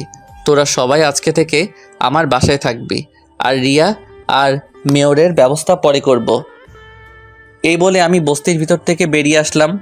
রিফাত ওর আম্মুকে নিয়ে কিছুক্ষণ পর বেরিয়ে আসলো। এর ফাঁকে আমি একটা গাড়ি ঠিক করে ফেলেছি। রিফাত ওর আম্মুকে গাড়িতে উঠালো। হঠাৎ রিফাতের আব্বু আসলো। ওনাকে দেখে আমি তো আরও অবাক হয়ে গেলাম। যে মানুষ সবসময় দামি দামি জামা কাপড় পরে থাকতো, আজ উনি একটা ছেঁড়া শার্ট গায়ে পরে ভিক্ষা করে। এরপর রিফাতের আব্বুকেও সাথে নিলাম। আমরা আগে একটা বড় হাসপাতালে রিফাতের আম্মুকে নিয়ে গেলাম। ডাক্তার রিফাতের আম্মুর কিছু পরীক্ষা করলো এবং কিছু ওষুধ লিখে দিল। বিকৃতিতে বলেছে ওষুধগুলো খেলে আল্লাহ দিলে সুস্থ হয়ে যাবে। তারপর রিফাতের আম্মুকে নিয়ে আমার বাসায় চলে আসলাম। বাসায় আনার পর আব্বু আম্মু সবাই অনেক খুশি হলো। আর বেশি বড় করলাম না। রাতে রিফাত সহ তার আব্বু আম্মুকে খাবার খাইয়ে দিলাম। রিফাত আমার সাথে ঘুমাবে। রাত্রে খাবার টেবিলে সবাই বসে খাবার খাচ্ছি, কিন্তু নিঝুম মন খারাপ করে খাবার খাচ্ছে। তখন আম্মু বলল, কিরে নিঝুম, তুই এমন মন মরা হয়ে আছিস কেন? শরীর খারাপ লাগছে নাকি? না আন্টি, আমি ঠিক আছি। আব্বু আম্মুর কথা মনে পড়ছে নাকি? না আন্টি, তেমন কিছু না, এমনিতেই ভালো লাগছে না। তোমরা খাও, আমি রুমে গেলাম। তুই তো কিছুই খেলি না, না খেলে শরীর আরো বেশি খারাপ করবে। একদিন রাতে না খেলে কিচ্ছু হবে না, আমি গেলাম। এই বলে নিঝুম রুমে চলে গেল। তখন আমি বললাম, আরে নিঝুমের আব্বু আম্মুর কি হয়েছে? তারা কিভাবে মারা গেল?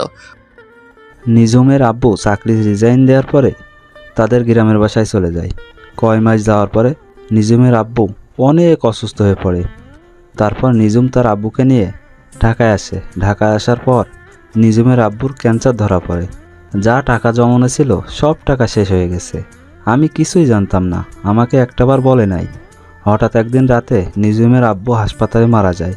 নিজুমের আব্বু মারা যাওয়ার পর নিজুমের আম্মু স্ট্রোক করে মারা যায়। এরপর থেকে নিজুম আমাদের সাথে থাকে।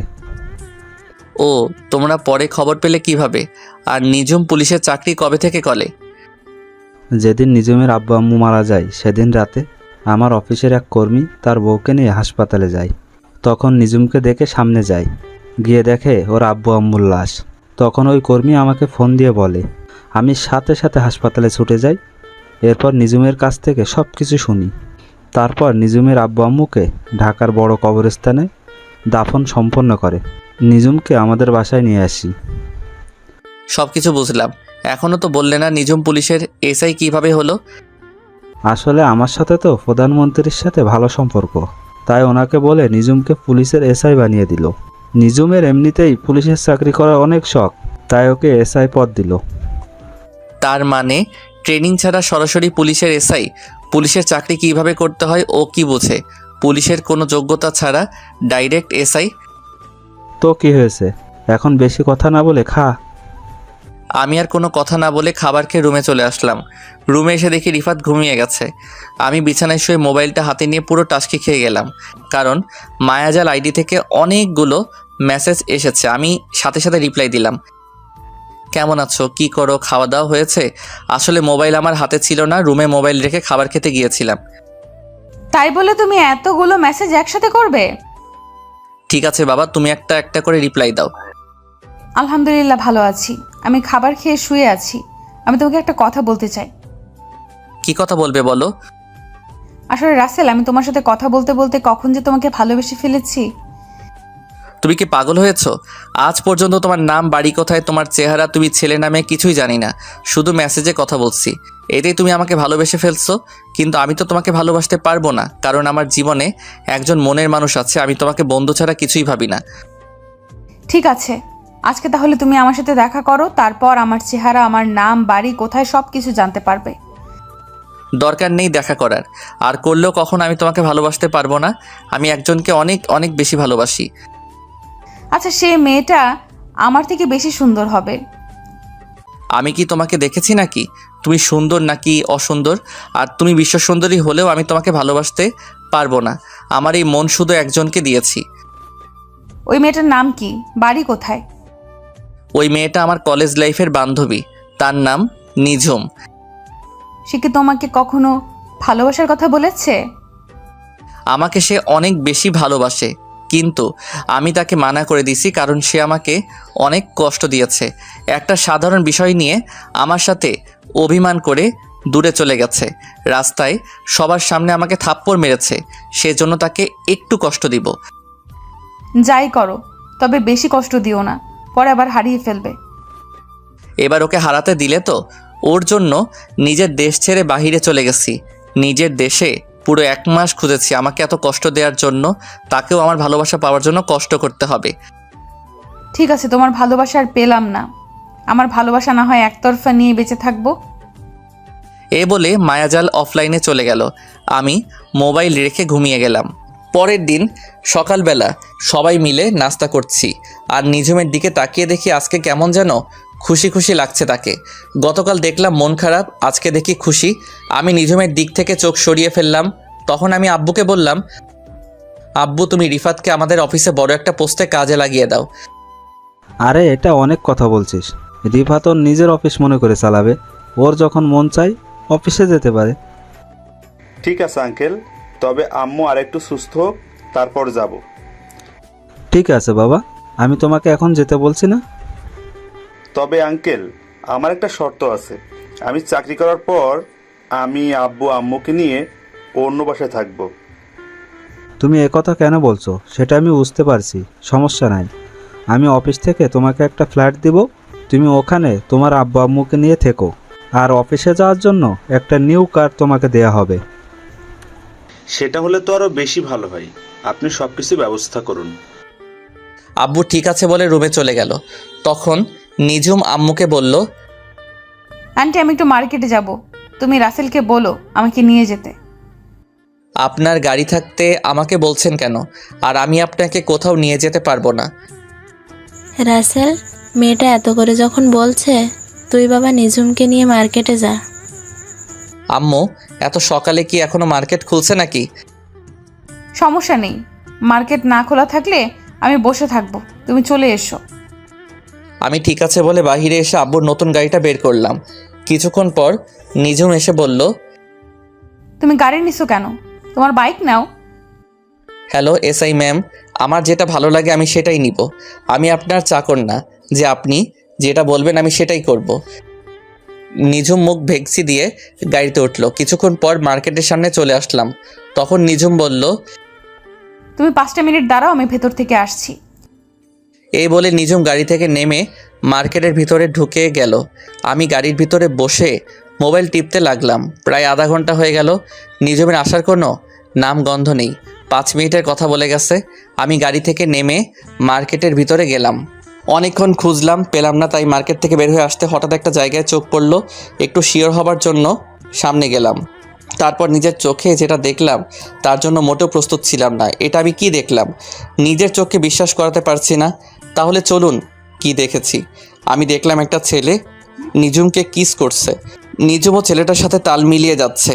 আমি আর 1 সেকেন্ড না দাঁড়িয়ে সোজা গাড়ির কাছে চলে আসলাম। এটা আমি কি দেখলাম? নিজুম এত খারাপ?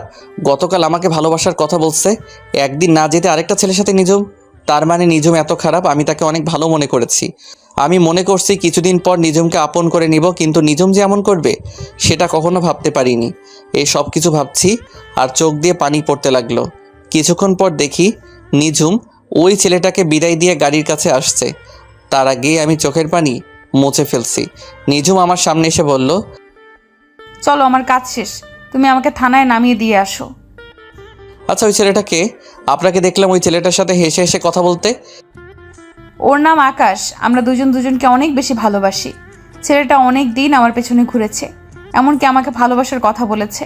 আমি তাকে বারবার ফিরিয়ে দিয়েছি তোমার কারণে, কিন্তু তুমি তো আমাকে ভালোবাসো না, তুমি অন্য মেয়েকে ভালোবাসো। তাই আকাশকে আপন করে নিলাম।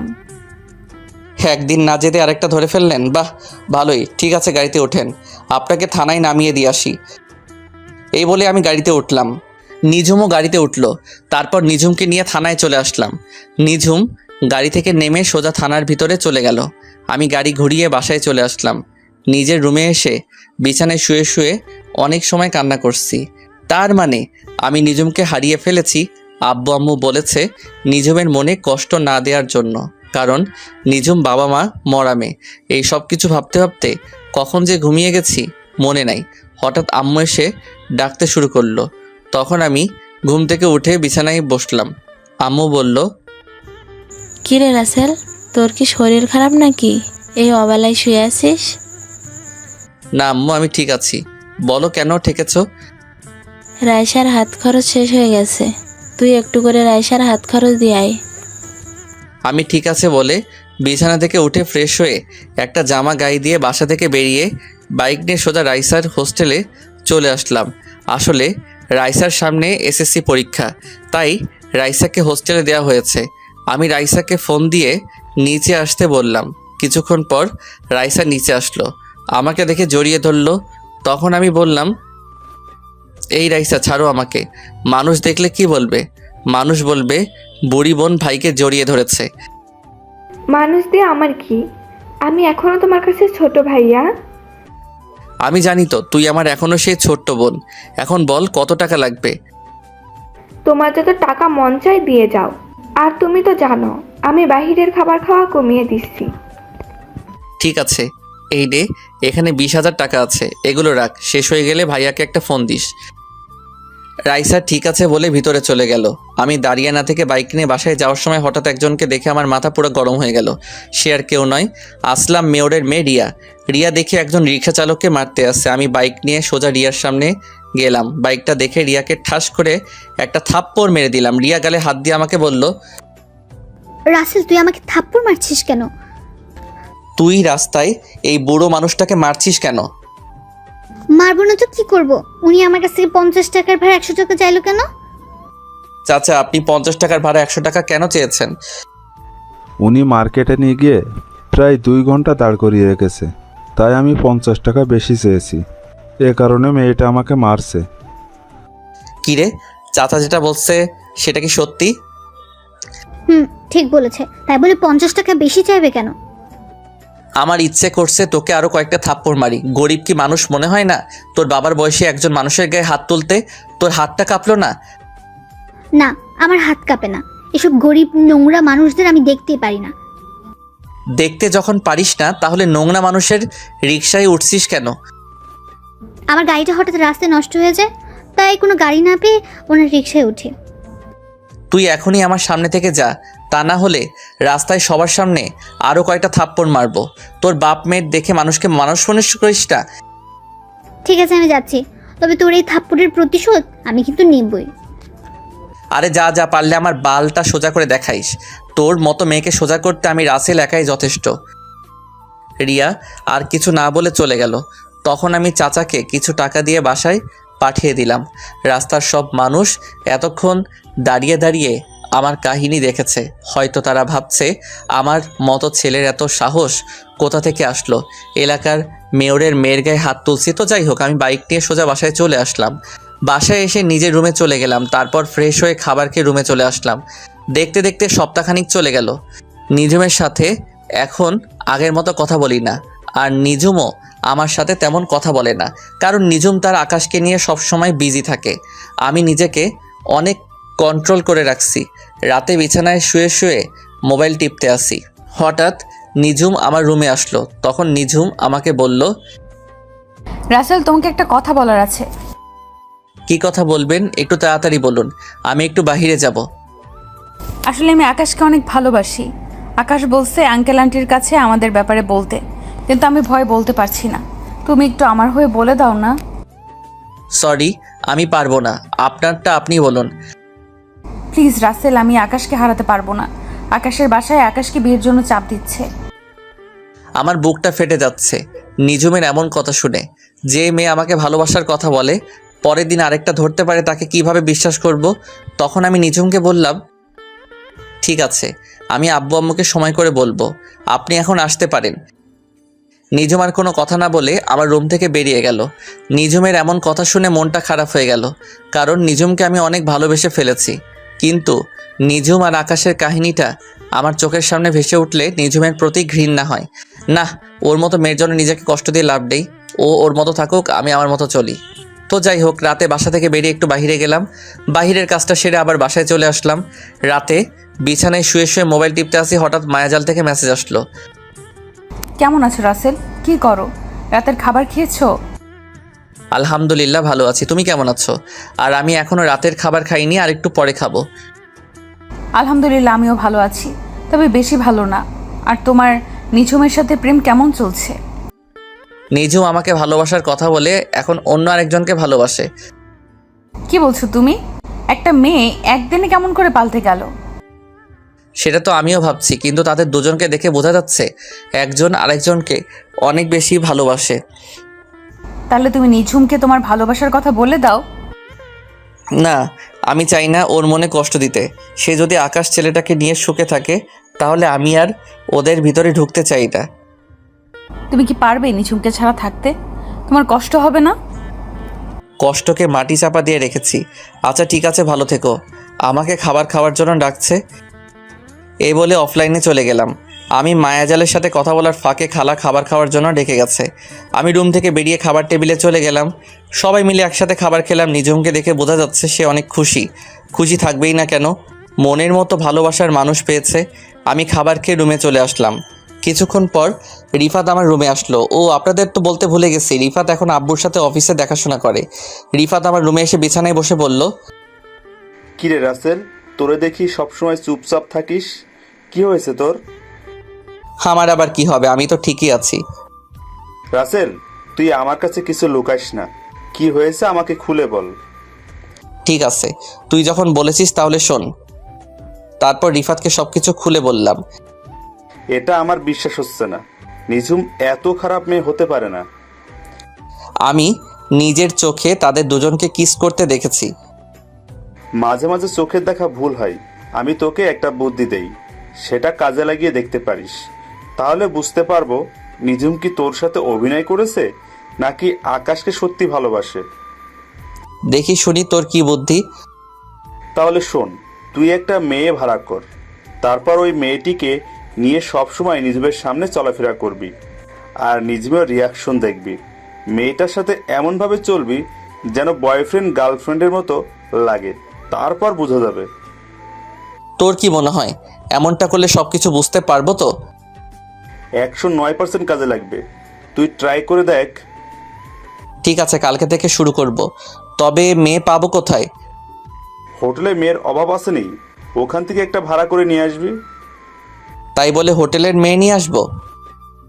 আরে মা তো কিছুদিনের জন্য। ঠিক আছে, কালকে একটা মেয়ে হোটেল থেকে নিয়ে আসবো। এখন রুমে গিয়ে শুয়ে পড়। রিফাত ঠিক আছে বলে তার রুমে চলে গেল। আসলে রিফাতকে আমার পাশের রুমে দিছি, কারণ রিফাত সারা রাত নাক ডেকে ঘুমায়, তাই ওরে আমার পাশের রুমে দিছি। আপনারা আবার রিফাতকে বলে দিয়েন না। তো যাই হোক, পরের দিন সকালে সবার সাথে নাস্তা করে আমি বাসা থেকে বেরিয়ে একটা হোটেলে যাচ্ছি একটা মেয়ে ভাড়া করার জন্য। বাইক নিয়ে যাচ্ছি। হঠাৎ দেখি কিছু ছেলে একটা মেয়েকে ডিস্টার্ব করছে, তাই বাইকটা নিয়ে ওদের সামনে গেলাম। আমাকে দেখে ছেলেগুলো দৌড় দিয়ে পালিয়ে গেল। তখন মেয়েটি আমাকে বলল, আপনাকে অনেক ধন্যবাদ ভাইয়া, আপনি না আসলে ওই ছেলেগুলো আমার সাথে খারাপ কিছু করতো। তোমার নাম কি? বাসা কোথায়? ভাইয়া আমার নাম আখি, আমি কলেজে পাশের বস্তিতে থাকি। তোমার বাসা ওইদিকে, আর তুমি এদিকে কি করো? আসলে ভাইয়া আমার একটা বান্ধবীর সাথে ওর বাসায় গিয়েছিলাম। ঠিক আছে, তুমি আমার বাইকের পিছনে ওঠো, আমি তোমাকে বাসায় পৌঁছে দিচ্ছি। সমস্যা নেই ভাইয়া, আমি হেঁটে হেঁটে যেতে পারবো। তুমি ভাবলে কেমন করে আমি তোমাকে একা একা যেতে দিব? বেশি কথা না বলে আমার বাইকের পিছনে ওঠো। আখি আর কোনো কথা না বলে আমার বাইকের পিছনে উঠলো। কিছুক্ষণ পর আখির বস্তিতে চলে আসলাম। আখি বাইক থেকে নেমে বস্তির ভিতরে চলে গেল। আমি আখির পিছনে তাদের বস্তির ভিতরে ঢুকলাম। ভিতরে ঢুকে দেখি ওই রিক্সা চালক চাচার পাশে আখি মন খারাপ করে বসে আছে, আর দুজন দুজনকে বলছে, কি রে আখি, তোর বান্ধবী চাল দিয়েছে? চাল না দিলে আজকে না খেয়ে থাকতে হবে। না বাবা, ওদের চাল নাকি শেষ হয়ে গেছে। আমি অসুস্থ না হলে আজকে না খেয়ে থাকতে হতো না। পকেটে একটা টাকাও নেই, ওষুধ আনতে পারছি না। ওই দিন একটা ছেলে কিছু টাকা দিছে, ওই টাকাগুলো বাসা ভাড়া দিয়ে দিছি। চাচা আর আখির কথা শুনে মনটা খারাপ হয়ে গেল। এত কষ্টে চাচার দিন কাটছে, আমি আর দাঁড়িয়ে না থেকে বস্তি থেকে বাইরে এসে মার্কেটে চলে গেলাম। তারপর এক বস্তা চাল, ডাল, আলু, পেঁয়াজ, রসুন, গরুর মাংস, ডিম, তেল ইত্যাদি বাজার করে বস্তিতে চলে আসলাম, আর ওদের জন্য কিছু খাবার নিয়ে আসলাম। তারপর একটা ট্যাক্সি করে সব বাজারগুলো নিয়ে বস্তিতে চলে আসলাম। ট্যাক্সি ড্রাইভার আর আমি বাজারগুলো তাদের বাসায় নিয়ে গেলাম। তখন আখি বলল, আরে ভাইয়া আপনি এখানে, আর এই বাজার কার জন্য এনেছেন? এইসব বাজার তোমাদের জন্য। আমি তোমার পিছনে এসে সব কিছু শুনেছি, আর এখানে তোমার জন্য কিছু জামা নিয়ে এসেছি, আর তোমার আব্বুর জন্য ওষুধ আর এই পাঞ্জাবি আর লুঙ্গি নিয়ে আসলাম। বাবা, তোমার এই ঋণ কখনো শোধ করতে পারবো না। আপনি আমাদের জন্য এত কিছু করছেন কেন? ওই যে তুমি আমাকে ভাইয়া বলে ডাকছো, তাই তোমার ভাইয়া তোমাদের জন্য বাজার করে এনেছি। আর আখি, তুমি কি পড়াশোনা করো? এসএসসি পরীক্ষা দেইনি, কারণ আব্বু পরীক্ষার টাকা ম্যানেজ করতে পারে নাই। ঠিক আছে, আজকে থেকে এই তোমাদের সব দায়িত্ব আমার উপর। তোমাকে আবার ভর্তি করে দিব, ভাইয়া তোমার সব কিছু ঠিক করে দিব। আখি আমাকে জড়িয়ে ধরে কান্না করে দিল। তখন আমি বললাম, এই পাগলি, কান্না করছিস কেন? সুখের খবর শুনে কেউ কি কান্না করে নাকি? তারপর আখিকে নিয়ে তার স্কুলে আবার ভর্তি করিয়ে দিলাম, আর স্যারকে বলেছি এবারে পরীক্ষা আমার বোন দিবে, আপনি সব কিছু ব্যবস্থা করুন, যত টাকা লাগে আমি দিব। স্যার বলেছে ঠিক আছে। তারপর আখিকে বস্তিতে রেখে আমি বাসায় চলে আসলাম। বাইক পার্কিং করে সামনে যাকে দেখলাম তাকে দেখে তো আমি পুরো অবাক হয়ে গেলাম। সামনে যাকে দেখলাম সে আর কেউ নয়, আকাশ। কিন্তু আকাশ আমাদের বাসায় কেন? আমাকে দেখে আকাশ বলল, আপনি রাসেল চৌধুরী তাই না? জি, আমি রাসেল চৌধুরী। আপনি আমাকে চিনেন? চিনি, নিজুম আমাকে আপনার কথা বলেছে। আমি আর নিজুম দুজন দুজনকে অনেক বেশি ভালোবাসি। খুব ভালো। তা আমাদের বাসায় কি মনে করে আসলেন? আসলে নিজুম আজকে থানায় যায়নি, তাই ওর খোঁজ খবর নিতে এসেছি। ও, তা কেন যায়নি থানায়? নিজুমের শরীরটা খারাপ লাগছে, তাই আজকে থানায় যায়নি। ও, তা আপনাদের ব্যবসা বাণিজ্য কেমন চলছে? আলহামদুলিল্লাহ, আপনার দোয়ায় ভালোই আছি। আচ্ছা ঠিক আছে, ভালো থাকবেন। আর একটু অফিসে যেতে হবে। আমি ঠিক আছে বলে দরজার সামনে দাঁড়িয়ে কলিং বেল চাপ দিলাম। কিছুক্ষণ পর খালা এসে দরজা খুলে দিল। বাসার ভিতরে ঢুকে নিজের রুমে চলে আসলাম। রুমে এসে বিছানায় শুয়ে মোবাইল টিপতে লাগলাম। কিছুক্ষণ পর দেখি নিঝুম আমার রুমে আসলো। নিঝুম আমার রুমে এসে বলল, সারাদিন কোথায় ছিলে? আকাশ আমাকে দেখতে বাসায় এসেছে, তোমার সাথে পরিচয় করে দিতে পারলাম না। পরিচয় করিয়ে দেওয়ার দরকার নেই, আমার সাথে দেখা হয়েছে এবং পরিচয় হয়েছে। তো আকাশের সাথে কথা বলে কেমন লাগলো? মানে আকাশ ছেলেটা তোমার কাছে কেমন লেগেছে? ভালোই। তা এখন বলুন, আমার রুমে কেন এসেছেন? আর আপনি আজকে থানায় যাননি কেন? কি হয়েছে আপনার? আসলে শরীরটা কেমন যেন খারাপ লাগছে। আমি কানাডা থেকে আসার পর কয়দিন আপনি থানায় গেছেন? আর না গেলে সমস্যা কি? আপনি তো আবার বিনা যোগ্যতায় এসআই হয়েছেন। তুমি আমাকে এইভাবে বলতে পারলে? আমি কিন্তু তোমার কথায় রাগ করেছি। আপনি আমার সাথে রাগ করলে আমার কি যেটা সত্যি সেটাই বললাম। তোমার সাথে কথা বলাই আমার ভুল হয়েছে। আমি গেলাম আমার রুমে। আপনাকে তো আমি ডাকি নাই, আপনি নিজে এসেছেন আমার রুমে। আমার কথা শুনে নিঝুম মুখ বাঁকিয়ে রুম থেকে বেরিয়ে গেল। আমি কিছুক্ষণ মোবাইল টিপে ওয়াশরুমে ঢুকে ফ্রেশ হয়ে খাওয়া দাওয়া করে নিজের রুমে এসে একটা ঘুম দিলাম। দেখতে দেখতে আরও সপ্তাহখানিক চলে গেল। রিফাতকে আব্বু একটা বাসা দিয়েছে। রিফাত তার আব্বু আম্মুকে নিয়ে নতুন বাসায় থাকে। আর নিঝুম ওই দিনের পর থেকে আমার সাথে তেমন কথা বলে না। আমিও নিঝুমের সাথে তেমন কথা বলি না। একদিন সকালে নাস্তা করে বাসার বাইরে আসলাম। নিঝুম আজকে সকাল সকাল থানায় চলে গিয়েছে। আমি বাইক নিয়ে আকির সাথে দেখা করতে যাচ্ছি। হঠাৎ একটা পার্কে আমার চোখ গেল। দেখি নিঝুমের মতো একটা মেয়ে পুলিশের জামা পরে বসে আছে একটা ছেলের সাথে। আমি বাইকটা নিয়ে তাদের একটু কাছাকাছি গেলাম। আমি ঠিকই ধরেছি, নিঝুম আর আকাশ একসাথে বসে গল্প করছে। তার মানে আজকে সকাল সকাল বাসা বেরিয়ে আকাশের সাথে দেখা করতে এসেছে। আমি আর কিছু না ভেবে আখির বাসায় চলে গেলাম।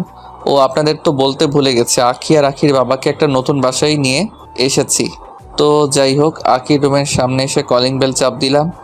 আখি এসে দরজা খুলে দিল। আমাকে দেখে আখি বলল, আসসালামু আলাইকুম ভাইয়া, কেমন আছো? বাইরে দাঁড়িয়ে আছো কেন? ভেতরে আসো। ওয়ালাইকুম আসসালাম। আলহামদুলিল্লাহ, আমি ভালো আছি। আর আমি এখন ভিতরে যাব না, তোমাকে ওই দিন যে নতুন জামা কিনে দিয়েছি ওইগুলো পরে বাহিরে আসো। ভাইয়া তোমাকে নিয়ে এক জায়গায় যাব। আখি ঠিক আছে বলে রুমের ভিতরে চলে গেল। কিছুক্ষণ পর আখি বেরিয়ে আসলো। আখিকে একটা নীল রঙের জামা কিনে দিয়েছিলাম। নীল জামায় আখিকে অনেক সুন্দর লাগছে। তারপর আখিকে বাইকে করে নিয়ে পার্কে চলে আসলাম। পার্কে এসে দেখি নিঝুম এখন আকাশের সাথে বসে বসে গল্প করছে। আমি বাইক পার্কিং করে আখিকে নিয়ে পার্কের ভিতরে গেলাম। নিঝুম আর আকাশের থেকে একটু দূরে বসলাম। আর আখিকে রাস্তায় সব কিছু বুঝিয়ে দিছি কেমন অভিনয় করতে। আখি তার মতো করে অভিনয় করতে লাগলো। হঠাৎ পিছন থেকে নিঝুম আমাকে বলল, রাসেল, তোমার সাথে এই মেয়েটাকে? আর তোমরা দুজন পার্কে বসে কি করছো? আপনি জানেন না একটা ছেলে একটা মেয়ে পাশে বসে কি করে? তার মানে তুমি এই মেয়েটাকে ভালোবাসো? আপনি ঠিকই ধরেছেন। আমরা দুজন দুজনকে অনেক বেশি ভালোবাসি। আর আখিও আমাকে অনেক বেশি ভালোবাসে। ও, তার মানে তুমি আমাকে যে মেয়ের কথা বলেছো এই সেই মেয়ে? হ্যাঁ, আখি আমাকে অনেক আগে থেকেই ভালোবাসে, কিন্তু আমি তাকে সবসময় ফিরিয়ে দিয়েছি। কিন্তু পরে বুঝলাম মেয়েটা আমাকে সত্যি অনেক ভালোবাসে। ও আচ্ছা, ঠিক আছে, তোমরা সুখে থেকো, এই দোয়া করি। এই বলে নিঝুম চোখ মুখ কালো করে পার্ক থেকে বেরিয়ে গেল। নিঝুম মন খারাপ করলা কেন? তার মানে নিঝুম আমাকে ভালোবাসে না? না, নিঝুম যদি সত্যি আমাকে ভালোবাসতো তাহলে ওই দিন আকাশকে কিস করলো কেন? না, আমার মাথায় কিছুই ঢুকছে না। আমি আর আখি আরও কিছুক্ষণ গল্প করে আখিকে বাসায় নামিয়ে দিয়ে আমি বাসায় চলে আসলাম। বাসায় কলিং বেল চাপ দিলাম। কিছুক্ষণ পর খালা এসে দরজা খুলে দিল। আমি নিজের রুমে গিয়ে ওয়াশরুমে ঢুকে ফ্রেশ হয়ে নিচে এসে খাবার খেয়ে একটা ঘুম দিলাম। বিকালে বাসার একটু বাহিরে গেলাম, একটা কাজ ছিল। কাজটা শেষ করে আস্তে আস্তে অনেক রাত হয়ে গেছে। বাইক নিয়ে বাসা আসার সময় হঠাৎ দেখি একটা গাছের বড় ঢাল রাস্তায় পড়ে আছে, আর আমার বাইকের টান ছিল অনেক বেশি। আমি ব্রেক কন্ট্রোল করতে না পেরে ঢালের সাথে মেরে দেই। তারপর আমার আর কিছু মনে নেই।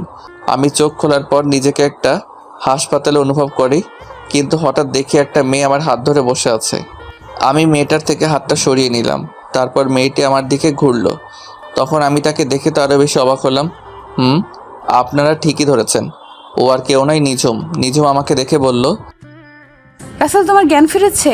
তোমার আজকে 2 দিন পর জ্ঞান ফিরেছে। তুমি শুয়ে থাকো, আমি বাসায় ফোন দিয়ে বলে দিচ্ছি। আচ্ছা, আমার কি হয়েছে? আমি হাসপাতালে কেন? গতকাল রাতে তোমার আসতে দেরি দেখে আমি তোমাকে খুঁজতে বের হয়েছি। তোমার মোবাইল অনেকবার ফোন দিছি, কিন্তু তোমার মোবাইল বন্ধ বলেছে, তাই আমি নিজে বেরিয়ে পড়লাম। হঠাৎ রাস্তার পাশে দেখি তুমি পড়ে আছো। তোমার পুরো শরীরে রক্তে ভেজা ছিল। আমি তাড়াতাড়ি করে তোমাকে হসপিটালে নিয়ে আসি। তোমার মাথায় প্রচণ্ড আঘাত লাগার কারণে অনেক রক্ত বের হয়েছে। আর আজ 2 দিন পর তোমার জ্ঞান ফিরেছে। ডাক্তার বলেছে 72 ঘন্টার মধ্যে জ্ঞান না ফিরে আসলে তুমি কোমায় চলে যাবে, কিন্তু আল্লাহর রহমতে তোমার 48 ঘন্টার মধ্যেই জ্ঞান ফিরেছে। আসলে আমি আমার এক বন্ধুর বাসায় গিয়েছিলাম। ওর বাসায় একটা কাজ ছিল, কাজটা শেষ করে আসতে অনেক রাত হয়ে গেছে। বাইক জোরে চালিয়ে আসছিলাম, হঠাৎ গাছের ডালটা চোখের সামনে পড়ে। নিজের বাইকের ব্রেক কন্ট্রোল করতে পারি নাই। তারপর আর কিছু মনে নেই। হয়েছে, এখন ছোট বাচ্চার মতো শুয়ে থাকো, আমি বাসায় সবাইকে ফোন দিয়ে বলছি। এই বলে নিঝুম বাসায় ফোন দিল। তারপর সবাইকে ফোন দিয়ে বলল আমার জ্ঞান ফিরেছে। তবে একটা জিনিস খেয়াল করলাম, নিঝুমের চোখ মুখ লাল হয়ে আছে, মনে হয় সারা রাত ঘুমাই নাই। তো যাই হোক, আধা ঘন্টা পর দেখি আব্বু আম্মু হাসপাতালে চলে এসেছে। আব্বু আম্মু একটার পর একটা কথা বলে যাচ্ছে, আমি কিছুই বলতে পারছি না, আমার মাথা ব্যথা করছে। তাই আজ 5 দিন পর আমাকে বাসায় নিয়ে আসলো। আমি এখন মোটামুটি সুস্থ আছি। পুরোপুরি সুস্থ হতে 1 মাস লাগবে। সবাই আমাকে ধরে নিজের রুমে এনে বিছানায় শুয়ে দিল। আমাকে রেস্ট নিতে বলে সবাই যার যার রুমে চলে গেল। আমি চোখ বন্ধ করে শুয়ে থাকলাম। হঠাৎ চোখ খুলে যেটা দেখলাম তার জন্য মোটেও প্রস্তুত ছিলাম না। আপনারা কি ভাবছেন নিঝুম? আরে না, ও আর কেউ নয়, আমার কলিজার টুকরো বোন রাইসা। কিন্তু রাইসা কখন হোস্টেল থেকে আসলো? আমি রাইসার মাথায় হাত রাখতেই রাইসা চোখ খুলে কান্না করতে লাগলো। তখন আমি রাইসাকে বললাম, কী রে রাইসা, কেমন আছিস? কখন আসলি বাসায়? আর তুই কান্না করছিস কেন? আমি কিছুক্ষণ আগে এসেছি। আমাকে রিফাত ভাইয়া সব কিছু ফোন দিয়ে বলেছে। কান্না করিস না, আমি ঠিক আছি। তারপর রাইসা কান্না বন্ধ করলো। কিছুক্ষণ নিঝুম খাবার নিয়ে এসেছে। তখন নিঝুম বলল, এবার 2 ভাই বোন কথা বন্ধ করে খাবার খেয়ে নাও। রাইসা তুই ফ্রেশ হয়ে আয়, আজকে তুই নিজ হাতে ভাইয়াকে খাইয়ে দিবি। আমার কথা শুনে রাইসা ওয়াশরুমে চলে গেল। নিঝুমের দিকে তাকিয়ে দেখি মুখটা কালো করে ফেলেছে। কিছুক্ষণ পর রাইসা ওয়াশরুম থেকে বেরিয়ে এসে একটা খাবার প্লেট হাতে নিয়ে আমাকে খাইয়ে দিতে লাগলো। নিঝুম আর দাঁড়িয়ে না থেকে রুম থেকে বেরিয়ে গেল। খাবার খাওয়ার পর রাইসা আমাকে ওষুধ খাইয়ে দিল। তারপর কিছুক্ষণ কথা বলে রাইসা বিদায় নিয়ে চলে গেল, কারণ রাইসার সামনে পরীক্ষা। দেখতে দেখতে 1 সপ্তাহ চলে গেল। এখন মোটামুটি সুস্থ আছি। নিঝুম যখন আমার রুমে খাবার নিয়ে আসে তখন আমি আম্মুকে ডাক দিই আমাকে খাইয়ে দেওয়ার জন্য। এতে নিঝুম অনেক কষ্ট পায়। নিঝুম প্রতিদিন থানায় যায়। আকাশ ছেলেটার সাথে কথা বলতে দেখি না, সব সময় কেমন যেন মনমরা হয়ে থাকে। ও আপনাদের তো বলতে ভুলে গেছি, আখি মাঝে মাঝে এসে আমাকে দেখে গেছে। একদিন সকালবেলা সবাই মিলে নাস্তা করছি, তখন নিঝুম বলল, আন্টি, আমার এক বান্ধবীর বিয়ে, আমাকে অনেক জোর করে বলছে যাওয়ার জন্য। এখন তুমি বলো, আমি কি যাব? এটা আবার আমাদের জিজ্ঞেস করা লাগে? তবে তুমি একা যাওয়ার দরকার নেই, সাথে কাউকে নিয়ে যাও। তাহলে রাসেল, তুমি নিঝুমের সাথে যাও, মেয়েটা একা একা যাবে? আম্মু, উনি একজন থানার এসআই, ওনার তো ভয় পাওয়ার কথা। উনি তো সাথে পুলিশ নিয়ে যেতে পারে। আর একটা কথা, আমি বিনা দাওয়াতে কোথাও যাই না। ফারিয়া তোমাকে সাথে করে নিয়ে যেতে বলছে। আপনি কোন ফারিয়ার কথা বলছেন? আমি ফারিয়া নামে কাউকে চিনি না। তুমি এই কয় বছরে ফারিয়াকে ভুলে গেছো? আমরা তো 3জন বান্ধবী একসাথে থাকতাম, রিয়া, ফারিয়া এবং আমি। হ্যাঁ, চিনতে পারছি। ওই দেমাগি মেয়ের বিয়েতে আমি যাব না, যে মানুষকে মানুষ মনে করে না। যে 2 মেয়ে আপনার বান্ধবী, তাদের ভিতরে অহংকারে ভরা। রিয়া অহংকারী, কিন্তু ফারিয়া আগের থেকে অনেক চেঞ্জ হয়ে গেছে, তাই তো সে তোমাকে নিয়ে যেতে বলছে। আমি যাব না। আপনি পারলে সাথে পুলিশ নিয়ে যান। বাবা রাসেল, মেয়েটা যখন এত করে বলছে তাহলে ওর সাথে যা। মানুষ সব সময় একরকম থাকে না। ঠিক আছে, শুধু তোমার কথাই যাব। তবে বিয়েবাড়িতে আমাকে কোনো উপদেশ দিতে পারবে না। আমি আমার মতো থাকবো। ঠিক আছে, আমি তোমাকে কোনো উপদেশ দিব না, তুমি তোমার মতো করে থাকো। ঠিক আছে, তাহলে কোন সময় যাবেন? সন্ধ্যায় ওর বাসায় যাব। আমি থানায় বলে আসতে হবে এবং সব কিছু তাদের বুঝিয়ে দিয়ে আসতে হবে। আমি ঠিক আছে বলে নিজের রুমে চলে আসলাম। রুমে এসে একটা জামা গায়ে দিয়ে বাসা থেকে বেরিয়ে বাইক নিয়ে মার্কেটে গেলাম। মার্কেট থেকে একটা উপহার কিনে নিলাম। উপহার কিনে বাসায় চলে আসলাম। এবার আসি ফারিয়ার কথায়। ফারিয়া মেয়েটার সাথে আমি তেমন কথা বলতাম না। মেয়েটা একটু দেমাগি, গরিবদের দু চোখে দেখতে পারতো না, সব সময় বাবার ক্ষমতায় চলতো। আমার নামে অনেক মিথ্যা কথা বলছে নিঝুমের কাছে, কিন্তু নিঝুম তার কথায় দাম দেয় নাই। তো যাই হোক, সন্ধ্যায় রেডি হয়ে রুম থেকে বেরিয়ে নিচে আসলাম।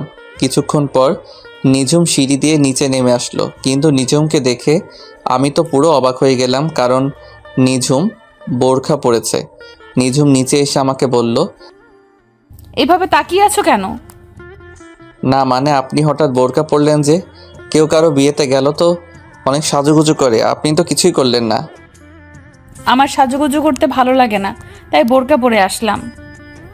এটা কবে থেকে? আমি তো আজকে প্রথম আপনাকে বোরখা পরতে দেখলাম। আমি আজকে থেকে সব সময় বোরকা পরে বের হব। তাহলে কি ডিউটির সময় বোরখা পরে থাকবেন নাকি? ও ডিউটির সময় সব সময় যতটুকু সম্ভব মেনটেন করে চলবো। ঠিক আছে, এখন বের হন। এই বলে আমি বাসা থেকে বেরিয়ে আসলাম।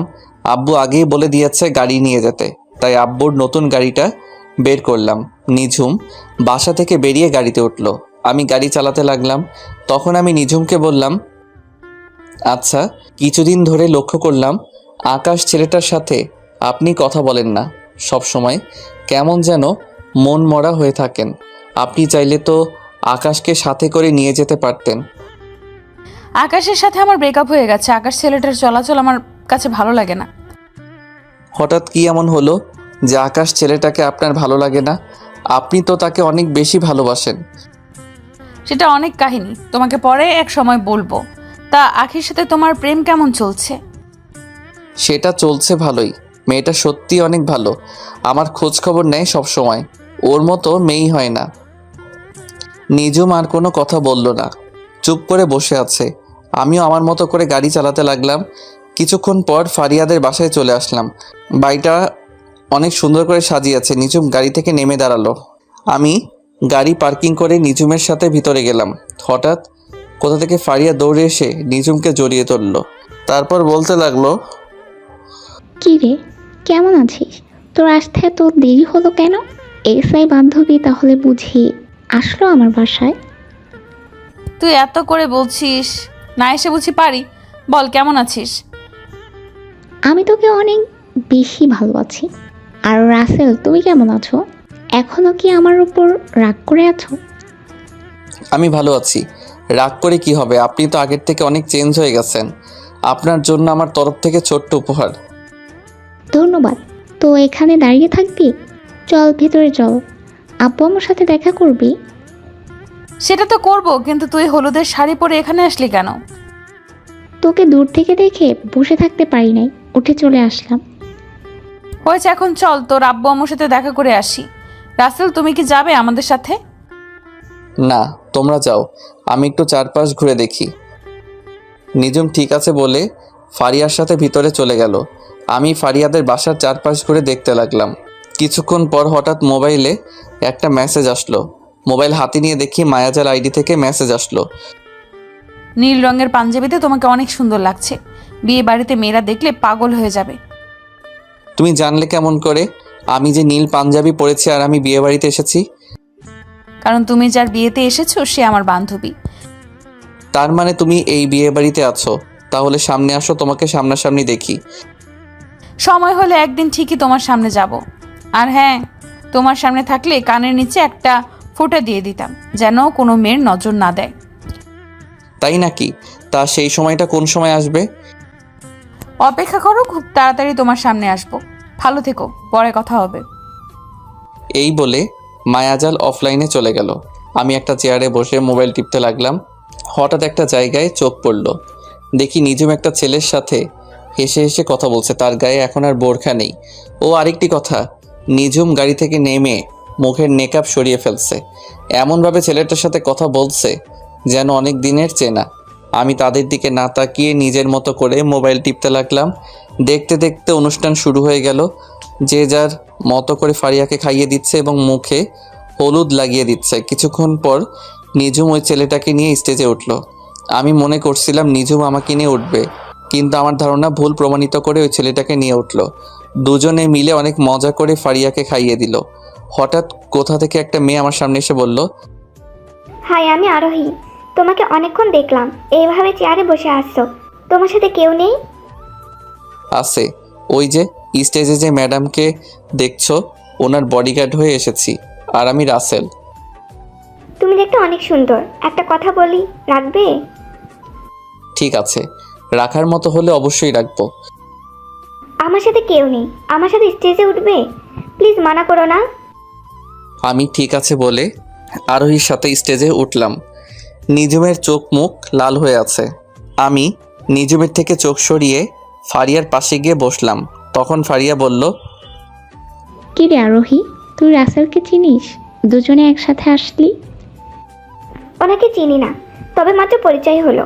তার মানে তুমিও রাসেলকে চিনো? চিনবো না কেন? রাসেল আর আমি একসাথে কলেজে পড়ছি। কিন্তু রাসেল বলল ও নাকি তোমার এসআই বান্ধবী। রাসেল তোর সাথে মজা করছে। রাসেল কলেজেও সবার সাথে একটু বেশি দুষ্টুমি করতো। হয়েছে, এবার কথা বলা বন্ধ করে হা করেন, এখনো অনেক লোক বাকি আছে। এই বলে আমি ফারিয়ার হাতে একটু হলুদ লাগিয়ে দিলাম, তারপর মিষ্টি খাইয়ে দিলাম। হঠাৎ মনে পড়ল আরোহীর সাথে একটু দুষ্টুমি করি। আমি এক টুকরো মিষ্টি আরোহীর মুখের উপর ধরলাম। আরোহী হা করার সাথে সাথে আমার মুখে ঢুকিয়ে দিলাম। মেহমান সবাই হাসতে লাগলো, শুধু একজন ছাড়া। সেই মানুষটাকে আপনারা ভালো করে জানেন। সব কিছু শেষ করে আমি স্টেজ থেকে নেমে আসলাম। হঠাৎ নিজুম আমার হাত ধরে ছাদে নিয়ে গেল। তারপর নিজুম এমন কিছু করবে সেটা দেখে আমার মাথা পুরো গরম হয়ে গেল।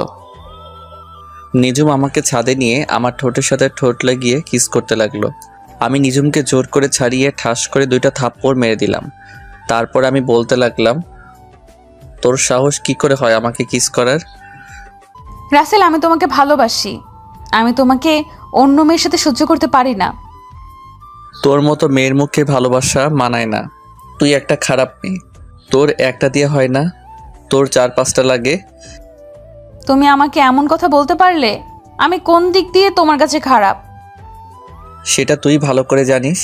তোকে নতুন করে বলতে পারবো না, তুই চিন্তা করে দেখ। না, আজকে তোমাকে বলতে হবে। আমার জানা মতে আমি কোনো খারাপ কাজ করি নাই। তাই নাকি? আকাশের সাথে কিস করা, আকাশের সাথে প্রতিদিন মোবাইলে যে রোমান্টিক কথাগুলো বলছিস, যেটা মুখ দিয়ে প্রকাশ করার মতো না, এখন আকাশকে ছেড়ে দিয়ে নতুন আরেকটা ধরছিস, তারপরেও বলবি তুই ভালো মেয়ে? তারপরেও বলবো আমি ভালো মেয়ে। এতদিন যা কিছু হয়েছে সব কিছু অভিনয়। আর কত কথা লুকাবি? আর তোর মতো মেয়েকে আমি ভালোবাসতে পারবো না। আমি আকিকে ভালোবাসি। না, তুমি আমাকে ছাড়া অন্য কাউকে ভালোবাসতে পারবে না। তুমি শুধু আমার। আজকে তোমাকে সব কিছু খুলে বলবো। আমাকে সব কিছু খুলে বলবি মানে? যা বলবি সোজাসুজি করে বল। আকাশ হলো আমার থানার একজন পুলিশ। আকাশকে আমি বলি তোমার সামনে কিছুদিন অভিনয় করার জন্য। আমি দেখতে চেয়েছি আমাকে অন্য কারোর সাথে দেখলে তুমি কেমন রিয়্যাক্ট করো। তার থেকে আরও একটা কথা শুনলে তুমি বেশি অবাক হয়ে যাবে। কি কথা যেটা শুনলে আমি অবাক হয়ে যাব? তুমি এত বছর যে মায়াজাল আইডির মানুষটার সাথে কথা বলে আসছো, ওই মানুষটা আমি। কি? তার মানে ওই আইডির মেয়েটা তুই, সব কিছু বুঝলাম। তাহলে তুই আকাশকে ওই দিন কিস করলি কেন? আরে পাগল, ওই দিন তোমাকে দেখানোর জন্য আমি আর আকাশ এভাবে দাঁড়িয়েছি যেন তুমি বুঝতে পারো আমি আকাশকে কিস করছি। তার মানে এতদিন আমাকে বোকা বানিয়ে আসছো? আমাকে এতদিন কষ্ট দিছো। যে মেয়ে আমাকে কষ্ট দিতে পারে সে কখনো আমার ভালোবাসা পাবে না। সরি রাসেল, এরকম কষ্ট আর কখনো তোমাকে দিব না। কিন্তু আমি তো আকিকে ভালোবাসি, তাই তোমাকে ভালোবাসা আমার পক্ষে সম্ভব নয়। তাই না? আখির সাথে তোমার কেমন পরিচয় সেটা আমি জেনে গেছি।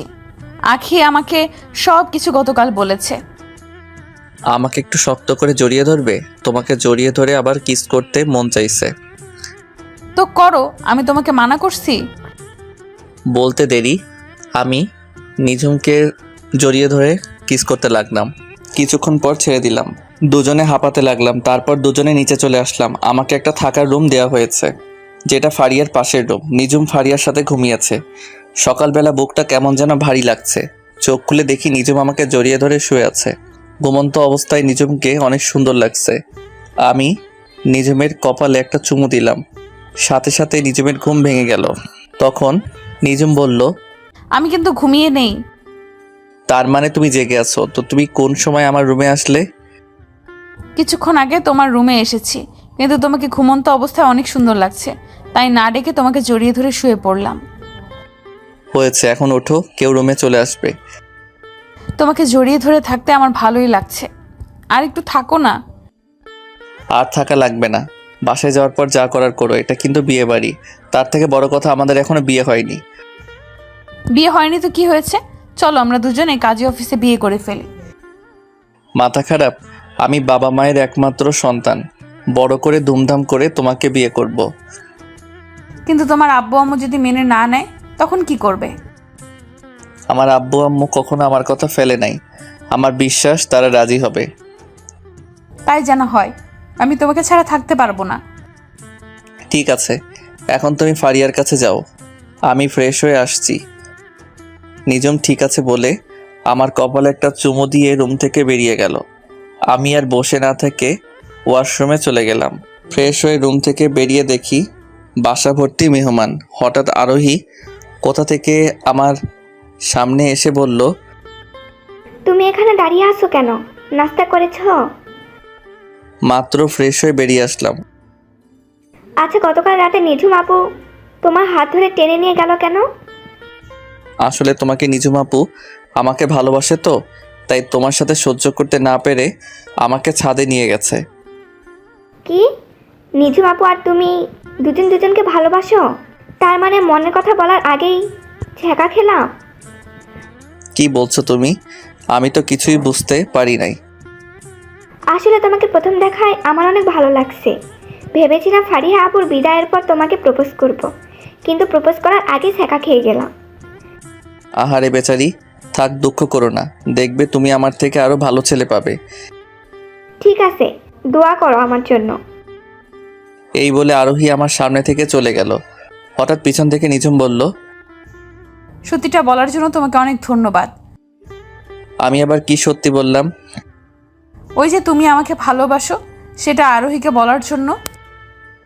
আমি এমনিতেই মিথ্যা কথা বলি না, সেটা তুমি ভালো করে জানো। জানি রাসেল সাহেব। এখন কথা না বলে আমার সাথে চলো, নাস্তা করবে। আমি ঠিক আছে বলে নিঝুমের সাথে যেতে লাগলাম। নিঝুম আমাকে নিয়ে একটা রুমে আসলো। রুমে এসে দেখি অনেক আইটেমের নাস্তা একটা টেবিলের উপর সাজিয়ে রেখেছে, আর দুজনে বসে নাস্তা করে নিলাম। দেখতে দেখতে দুলা আসার সময় হয়ে গেছে। আমি একটা নীল রঙের শার্ট গায়ে পরলাম, আর নিঝুম নীল রঙের শাড়ি পরেছে। আমার আর নিঝুমের দিকে সবাই তাকিয়ে আছে, আর একজন আরেকজনকে বলছে দুজনকে ভালোই মানিয়েছে। দুলা চলে এসেছে। দুলা তার সব কাজ শেষ করে স্টেজে উঠল। হঠাৎ একটা জায়গায় একজনকে মাথা পুরো গরম হয়ে গেল। আমি মনে মনে বলতে লাগলাম, ও এখানে কেন? তার মানে দুলার সাথে এসেছে। দুলার সাথে যে এসেছে সে আর কেউ নয়, রিয়া। কিন্তু রিয়া এখানে কেন? তার মানে দুলার আত্মীয় রিয়া। আমি রিয়াকে দেখে না দেখার ভান করে অন্যদিকে চলে গেলাম। দুলা ভিতরে এসে স্টেজে উঠে বসলো। তারপর কাজী সাহেব বিয়ে পড়ানো শুরু করলো। বিয়ে পড়ানো শেষ, এবার খাওয়া দাওয়ার পালা। আমি নিচে দাঁড়িয়ে না থেকে ছাদে চলে এলাম। হঠাৎ কেউ একজন পিছন থেকে বলল, আরে তুমি ছাদে একা একা দাঁড়িয়ে আসো কেন? নিজু বাবু তো আমাকে খুঁজতে আসে নিশ্চয়ই। বাড়ি ভর্তি মেহমান, নিচে ভালো লাগছে না তাই ছাদে আসলাম। ও চলো, খাবার খাবে না? তুমি যাও, আমি একটু পরে আসতেছি। আরোহী ঠিক আছে বলে নিচে নেমে গেল। আমি কিছুক্ষণ পর ছাদ থেকে নিচে নেমে আসলাম। হঠাৎ নিঝুম আমার সামনে এসে বলল, তুমি এতক্ষণ কোথায় ছিলে? সে কখন থেকে তোমাকে খুঁজছি আমি। আসলে দুলার সাথে রিয়াকে দেখে মাথাটা গরম হয়ে গেছে, তাই ছাদে চলে গেলাম। ও এই ব্যাপার। আমার সাথে কথা বলতে এসেছি রিয়া, কিন্তু আমি তার সাথে কোনো কথা বলি নাই। ফারিয়া তো রিয়াকে দেখে এমনিতেই রেগে গেছে। আর রিয়া হচ্ছে দুলার মামাতো বোন। থাক ওসব কথা, তুমি খাবার খেয়েছো? তোমাকে রেখে আমি একা কিভাবে খাবো বলো? চলো দুজনে একসাথে খাবো। আমি ঠিক আছে বলে নিঝুম আর আমি দুইটা চেয়ার টেনে বসলাম। তারপর দুজনে একসাথে খাবার খেলাম। রিয়া নাকি খাবার খেয়ে চলে গেছে। আস্তে আস্তে সব কিছু শেষ, এখন বিদায়ের পালা। ফারিয়া সবাইকে ধরে অনেক কান্নাকাটি করছে। ফারিয়াকে বিদায় দিয়ে আমি আর নিঝুম বাসায় চলে আসলাম। দেখতে দেখতে 1 মাস চলে গেল। আমি এখন আব্বুর অফিস দেখাশোনা করি। আমাকে কাজে রিফাত হেল্প করে। আব্বু এখন বাসায় থাকে। নিঝুম এখন নিয়মিত থানায় যায়। নিঝুম আর আমার ভালোবাসা আগের মতোই আছে। প্রতিদিন সকালে আমার কপালে একটা চুমু দিয়ে ঘুম থেকে উঠাই। দুজনে একসাথে বাসা থেকে বেরিয়ে আসি। নিঝুমকে থানায় নামিয়ে দিয়ে আমি অফিসে আসি। আজকে অফিসে তেমন কাজ নেই, তাই নিঝুমকে একটা ফোন দিলাম। 2-3 বার রিং হওয়ার পর ধরলো। তখন আমি বললাম, ওই তুমি আমার ফোন ধরতে এত দেরি করলে কেন? কোথায় তুমি এখন? সরি, আমি একটা আসামি নিয়ে ব্যস্ত ছিলাম। আসামিটা একটা মেয়েকে ধর্ষণ করে মেরে ফেলছে, তাই ওইটাকে ধরে থানায় দিয়ে আসলাম। ও, তা তুমি কি এখন ফ্রি আছো? এখন ফ্রি আছি, বলো কি বলবে? অফিসে তেমন কাজ নেই, তাই ভাবছিলাম দুজনে আজকে বাহিরে লাঞ্চ করব। ঠিক আছে, তুমি থানায় এসে আমাকে নিয়ে যাও। আমি ঠিক আছে বলে রিফাতের কেবিনে গিয়ে তাকে বলে অফিস থেকে বেরিয়ে গাড়ি নিয়ে সোজা নিঝুমের থানার সামনে চলে আসলাম। গাড়ি পার্কিং করে থানার ভিতরে চলে গেলাম। থানার ভিতরে ঢোকার সাথে সবাই আমাকে সালাম দিতে লাগলো। আসলে সবাই আমাকে চিনে, সেজন্য। আমি থানার ভিতরে ঢুকে নিঝুমের কেবিনের সামনে গিয়ে বললাম, আমি কি ভিতরে আসতে পারি SI ma'am? Sorry, SI ma'am এখন বিজি আছে, অনুগ্রহ করে কিছুক্ষণ অপেক্ষা করুন। আমাকে দেখে নিঝুম হাসতে হাসতে কথাগুলো বলল। তখন আমি ভিতরে ঢুকে বললাম, সরি ম্যাম, আমার একটু তাড়া আছে, কাজটা রেখে আমাকে একটু সময় দেন। কিন্তু মিস্টার, থানা তো আপনার কথা মতো চলে না। তাই নাকি? তাহলে তো যা করার আমাকেই করতে হবে। এই বলে আমি নিঝুমের হাতটা ধরে টানতে টানতে থানা থেকে বাহির করে গাড়ির ভেতরে নিয়ে আসলাম। থানার সবাই আমার কাহিনী দেখে হাসতে লাগলো। নিঝুম লজ্জা পেয়ে মাথা নিচু করে ফেলল। তো ম্যাম, আপনি তো আর থানার ভিতরে নেই, এখন আপনি কার কথা মতো চলবেন?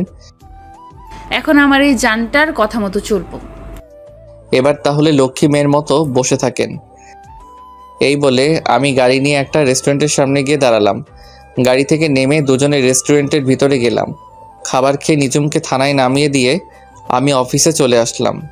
দেখতে দেখতে আরও 1 মাস চলে গেল। আমি এখন একটা গোডাউনের ভিতরে বসে আছি। কিছুক্ষণ পর আমার লোক রিয়া এবং মেয়র বেঁধে আমার সামনে নিয়ে আসলো। তখন রিয়া আমাকে দেখে বলল, রাসেল তুমি এখানে? আমাকে আর বাবাকে ধরে নিয়ে এসেছো কেন? তুই জানিস না আমার বাবা একজন মেয়র? আমি সব জানি। আমার কয়টা মাস চলে গেছে তোদের ধরতে। অনেক চেষ্টা করেছি ধরার জন্য, দিনরাত অনেক পরিশ্রম করছে, কিন্তু পারি নাই। আজকে সফল হয়েছি। তুই আমাদের এখানে ধরে এনেছিস কেন? তুই জানিস আমার একটা ফোনে তোকে দুনিয়া থেকে বিদায় করে দিতে পারি। সেটা আপনি কখনো পারবেন না। আর আপনি হয়তো এটা জানেন না, আপনি মেয়ের হয়ে যা সম্পদ আছে তার থেকে 3 ডাবল সম্পদ আমাদের আছে, কিন্তু তা নিয়ে আমরা কখনো অহংকার করি না। তাহলে আমাদের এখানে ধরে এনেছিস কেন? কারণ আপনি এবং আপনার মেয়ে অনেক বড় অপরাধ করছেন। সেটার প্রতিশোধ নিতে আপনাদের এখানে ধরে আনা হয়েছে। প্রতিশোধ নিতে মানে? আমরা তোর সাথে কি করেছি? আমার সাথে করিস নাই, তুই এবং তোর বাপ মিলে রিফাত এবং রিফাতের আব্বুর সাথে কি করছিস একটু ভেবে দেখ তো। যা করেছে রিফাতের সাথে করেছি, তোর সাথে তো কিছু করিনি। তুই আমাদের ধরে এনেছিস কেন? রিফাতের সাথে করা মানে আমার সাথে করা এক কথা, কারণ রিফাত আমার কলিজার টুকরা বন্ধু। তোরা বাপ মেয়ে মিলে ওদের যে অবস্থা করছিস সেটা এখন আমি তোদের সাথে করব। ওসব কিছু ভুলে যাও, এখন বলো তুমি কত টাকা চাও, আমি তোমাকে তাই দিব। আমার না টাকার লোভ নেই, আমি আপনাদের কাছে অন্য একটা জিনিস চাইব, দিবেন? তুমি কি চাও বলো, তুমি যা চাইবে আমি সেটাই দিব। আমি বেশি কিছু চাই না, শুধু এখানে আপনার মেয়েকে একটা সই দিতে বলবেন, এইটুকু, আর কিছু না। এই কাগজে কি লেখা আছে? তেমন কিছু না, তুই আর তোর বাপ মিলে রিফাত থেকে যে সম্পদগুলো লিখে নিছিস সেগুলো ফিরিয়ে দিবি, এতটুকুই, আর কিছু নয়। আমি মরে গেলেও কখনো সই করব না। আমি জানতাম তুই এমনটা করবি, তাই অন্য ব্যবস্থা করেছি। ভাইয়েরা, আপনারা কাজটা শুরু করে দেন। আমি আমার লোকগুলোকে বললাম, তারা মেয়রকে কারেন্টের চেয়ারে বসিয়ে শট দিতে লাগলো। মেয়রের তো লাফালাফি শুরু হয়ে গেল। এটা দেখে রিয়া বলল, প্লিজ রাসেল, আমার বাবার সাথে এমনটা করিস না। তুই বল আমাকে কোথায় সই করতে হবে। আমি রিয়াকে কাগজটা এগিয়ে দিলাম, রিয়া সই করে দিল। এতক্ষণ যা কিছু হয়েছে সব কিছু ভিডিও করা হয়েছে। তারপর রিয়া এবং তার বাপকে রেখে আমরা সবাই চলে আসলাম। পরের দিন আমি মন্ত্রীর সঙ্গে দেখা করলাম, ভিডিওটা দেখালাম। মন্ত্রী সাথে সাথে রিয়ার আব্বুকে মেয়র থেকে বহিষ্কার করে দিল, তাদের বাড়ি গাড়ি ব্যাংক ব্যালেন্স সব কিছু নিয়ে নিল এবং রিফাতদের সব কিছু ফিরিয়ে দিল। আমি যে এত কিছু করছি এটা এখনও কেউ জানে না। এক সপ্তাহ পর রিফাতের আব্বু আম্মুকে তাদের সব কিছু ফিরিয়ে দিলাম।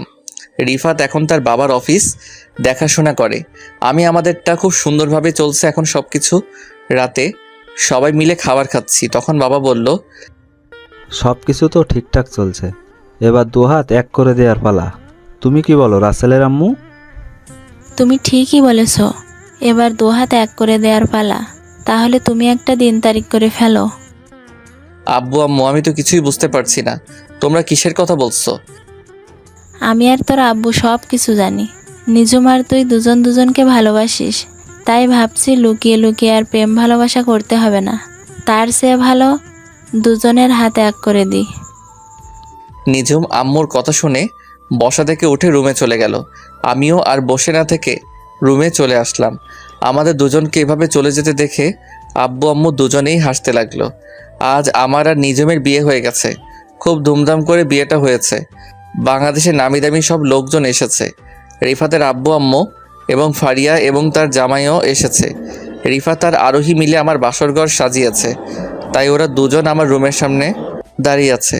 তখন রিফাত বলল, জামাইবাবু, আমাদের পাওনা দিয়ে তারপর ভিতরে ঢুকতে হবে। বন্ধু আজকে নাই, পরে দিব। আমার বউটা ভিতরে একা একা বসে আছে, আগে বাসর ঘরে বিলাইটা মেনে নেই। বিলাই মারবেন, আরও কত কিছু করতে পারবেন। আগে আপনাদের পাওনার 50,000 টাকা দিয়ে দেন, বড়লোক মানুষ তো, এত বেশি চাইনি। কি 50,000? তারপরে বলছিস বেশি চাসনি? আরোহী তো ঠিকই বলেছে, 50,000 তো বেশি তো আর চাইনি। কি রে, তোদের দুই জনের পরিচয় এত মিলে গেছিস, তোরা কিন্তু মনে রাখবি আমারও দিন আসবে, তখন কিন্তু 1 লাখের নিচে ভিতরে ঢুকতে দিব না। তোকে তো বিয়েতে দাওয়াত দিব না। আমি বিনা দাওয়াতে চলে যাব। দূর, এত কথা না বলে টাকা বের করো আর ভেতরে যাও। কি আর করার, মানি ব্যাগ থেকে কার্ডটা বের করে দিয়ে ভিতরে ঢুকে দরজা লাগিয়ে দিলাম। কার্ডটা দেওয়ার পর দুজনে আর একটা কথাও বলে নাই। তারা ভালো করে জানে আমার কার্ডে 50,000 টাকার বেশি থাকে। দরজা লাগিয়ে ভিতরে ঢুকে সামনে যাওয়ার পর যেটা দেখলাম সেটা দেখে আমার গলা শুকিয়ে গেল। সামনে তাকিয়ে দেখি নিঝুম পিস্তল নিয়ে আমার দিকে ধরে আছে। তখন আমি বললাম, কি ব্যাপার, তুমি আমার দিকে এইভাবে পিস্তল ধরে আছো কেন? হারামজাদা, বাসর ঘরে ঢুকতে তোর এত সময় লাগে কেন? ওরা যা চাইছে তা দিয়ে চলে আসতে। তুমি জানো ওরা আমার কাছে থেকে কত টাকা চাইছে? জানি, আমি সব কিছুর ভেতর থেকে শুনেছি। রাত বাজে 2টা, 2 ঘন্টা পর সকাল ভোর হয়ে যাবে। বাসর করবে কখন? আমার ওই 2 ঘন্টা যথেষ্ট, এর থেকে বেশি সময় নিব না। কিন্তু তোমাকে তো আজকে বাসর করতে দিব না, তুমি ভেতরে দেরি করে এসেছো, তাই আজকে পুরো রাত আমার পা টিপতে হবে তোমাকে। সরি কলিজা, এই রাতের জন্য মাফ করে দাও। এই রাত একবার আসে। আমি কোনো কথা শুনতে চাই না, ওয়াশরুমে ঢুকে অজু করে আসো, দুজনে আগে 2 রাকাত নফল নামাজ আদায় করে আসি। কি আর করার, এসআই বউ বলে কথা। অজু করে দুজনে 2 রাকাত নফল নামাজ আদায় করলাম। নিঝুম বিছানায় শুয়ে পড়ল আর আমাকে বলল তার পা টিপে দেওয়ার জন্য। আমি বিছানায় উঠে নিঝুমের পা দুটো টিপতে লাগলাম। কিছুক্ষণ পর আমাকে বিছানায় ফেলে দিয়ে গলা চেপে ধরে বলল, ওই হারামি, আমি যেটা বলবো তুমি কি তাই করবে নাকি? তুমি তো বলছো তোমার পা টিপে দেওয়ার জন্য। আমি বলছি তাই বলে তুমি সেটা করবে নাকি? জোর করে বলতে পারো না? আমি তো এমনি মজা করলাম, আমি সবসময় তোমার কথা মতো চলবো। আদেশ যখন পেয়েছি তাহলে শুরু করে দেই। শুরু করার আগে বললে না তো বউ সাজে আমাকে কেমন লাগছে? তুমি তো আমার কাছে সবসময় সুন্দর, খালি খালি এত আটা ময়দা মাখার কি দরকার ছিল? বিয়ের সময় একটু মারতে হয়। এখন লাইট বন্ধ করে আসো। লাইট বন্ধ করতে হবে না, আমার পাঠক পাঠিকা একটু দেখুক কিভাবে বাসর করতে হয়, তারা একটু শিখুক। তোমার দেখি লজ্জাশরম বলতে কিছুই নেই। তোমার পাঠক পাঠিকা বাসরাতে কি করবে সেটা কি আমাদের দেখাবে? দেখাবে, আমি জানি আমার পাঠক পাঠিকা অনেক ভালো মানুষ। কি গো, আন্নেরা আমাদের দেখাবেন না? ওই দেখছো, তারা বলছে দেখাবে। তোমার মাথা বলছে, যাও গিয়ে লাইট বন্ধ করে আসো। কি আর করার, এসআই বলছে না বন্ধ করলে থানায় নিয়ে 144 ধারা মামলা দিবে। আমি বিছানায় থেকে উঠে লাইটটা বন্ধ করে দিয়ে আসলাম। বিছানায় এসে নিঝুমের পুরো শরীরে কিস করতে লাগলাম। নিঝুমের ঠোঁটের উপর হামলা শুরু করলাম, নিঝুমের পেটের উপর হাত বোলাতে লাগলাম। তারপর আস্তে আস্তে নিঝুমের শরীর থেকে সব কিছু খুলে ফেললাম। তারপর ইরানের মতো হামলা শুরু করে দিলাম। এটা কেমন হামলা বিয়ের পর বুঝতে পারবেন, অনেক দেখেছেন, আর দেখা লাগবে না। আমাকে তো এইটুকু দেখাবেন, বাকিটা ইতিহাস হয়ে থাকলো। দেখতে দেখতে আমার আর নিঝুমের সংসার ভালোই চলতে লাগলো। নিঝুম এসআই চাকরি ছেড়ে দিয়েছে, বাসায় এখন আব্বু আম্মুর খেয়াল রাখে আর আমি অফিস দেখাশোনা করি। এর ফাঁকে আরোহী আর রিফাতের বিয়ে ঠিক হয়ে গেল। আপনাদের সবার দাওয়াত থাকলো। রাইসা এখন কলেজে পড়ে, তো সবাই আমাদের জন্য দোয়া করবেন। নামাজ পড়ো মুসলিম বোন ও ভাই, নামাজ ছাড়া দুনিয়াতে শান্তি নাই। নামাজের কথা রেখো স্মরণ, নামাজ দিয়ে সাজাও জীবন। নামাজ ছেড়ে করো না ভুল, নামাজ হলো ইবাদতের মূল। সুলম মুসলিম ভাই ও বোনেরা, 5 ওয়াক্ত নামাজ পড়ো, জীবনকে সুন্দরভাবে গড়ে তোলো।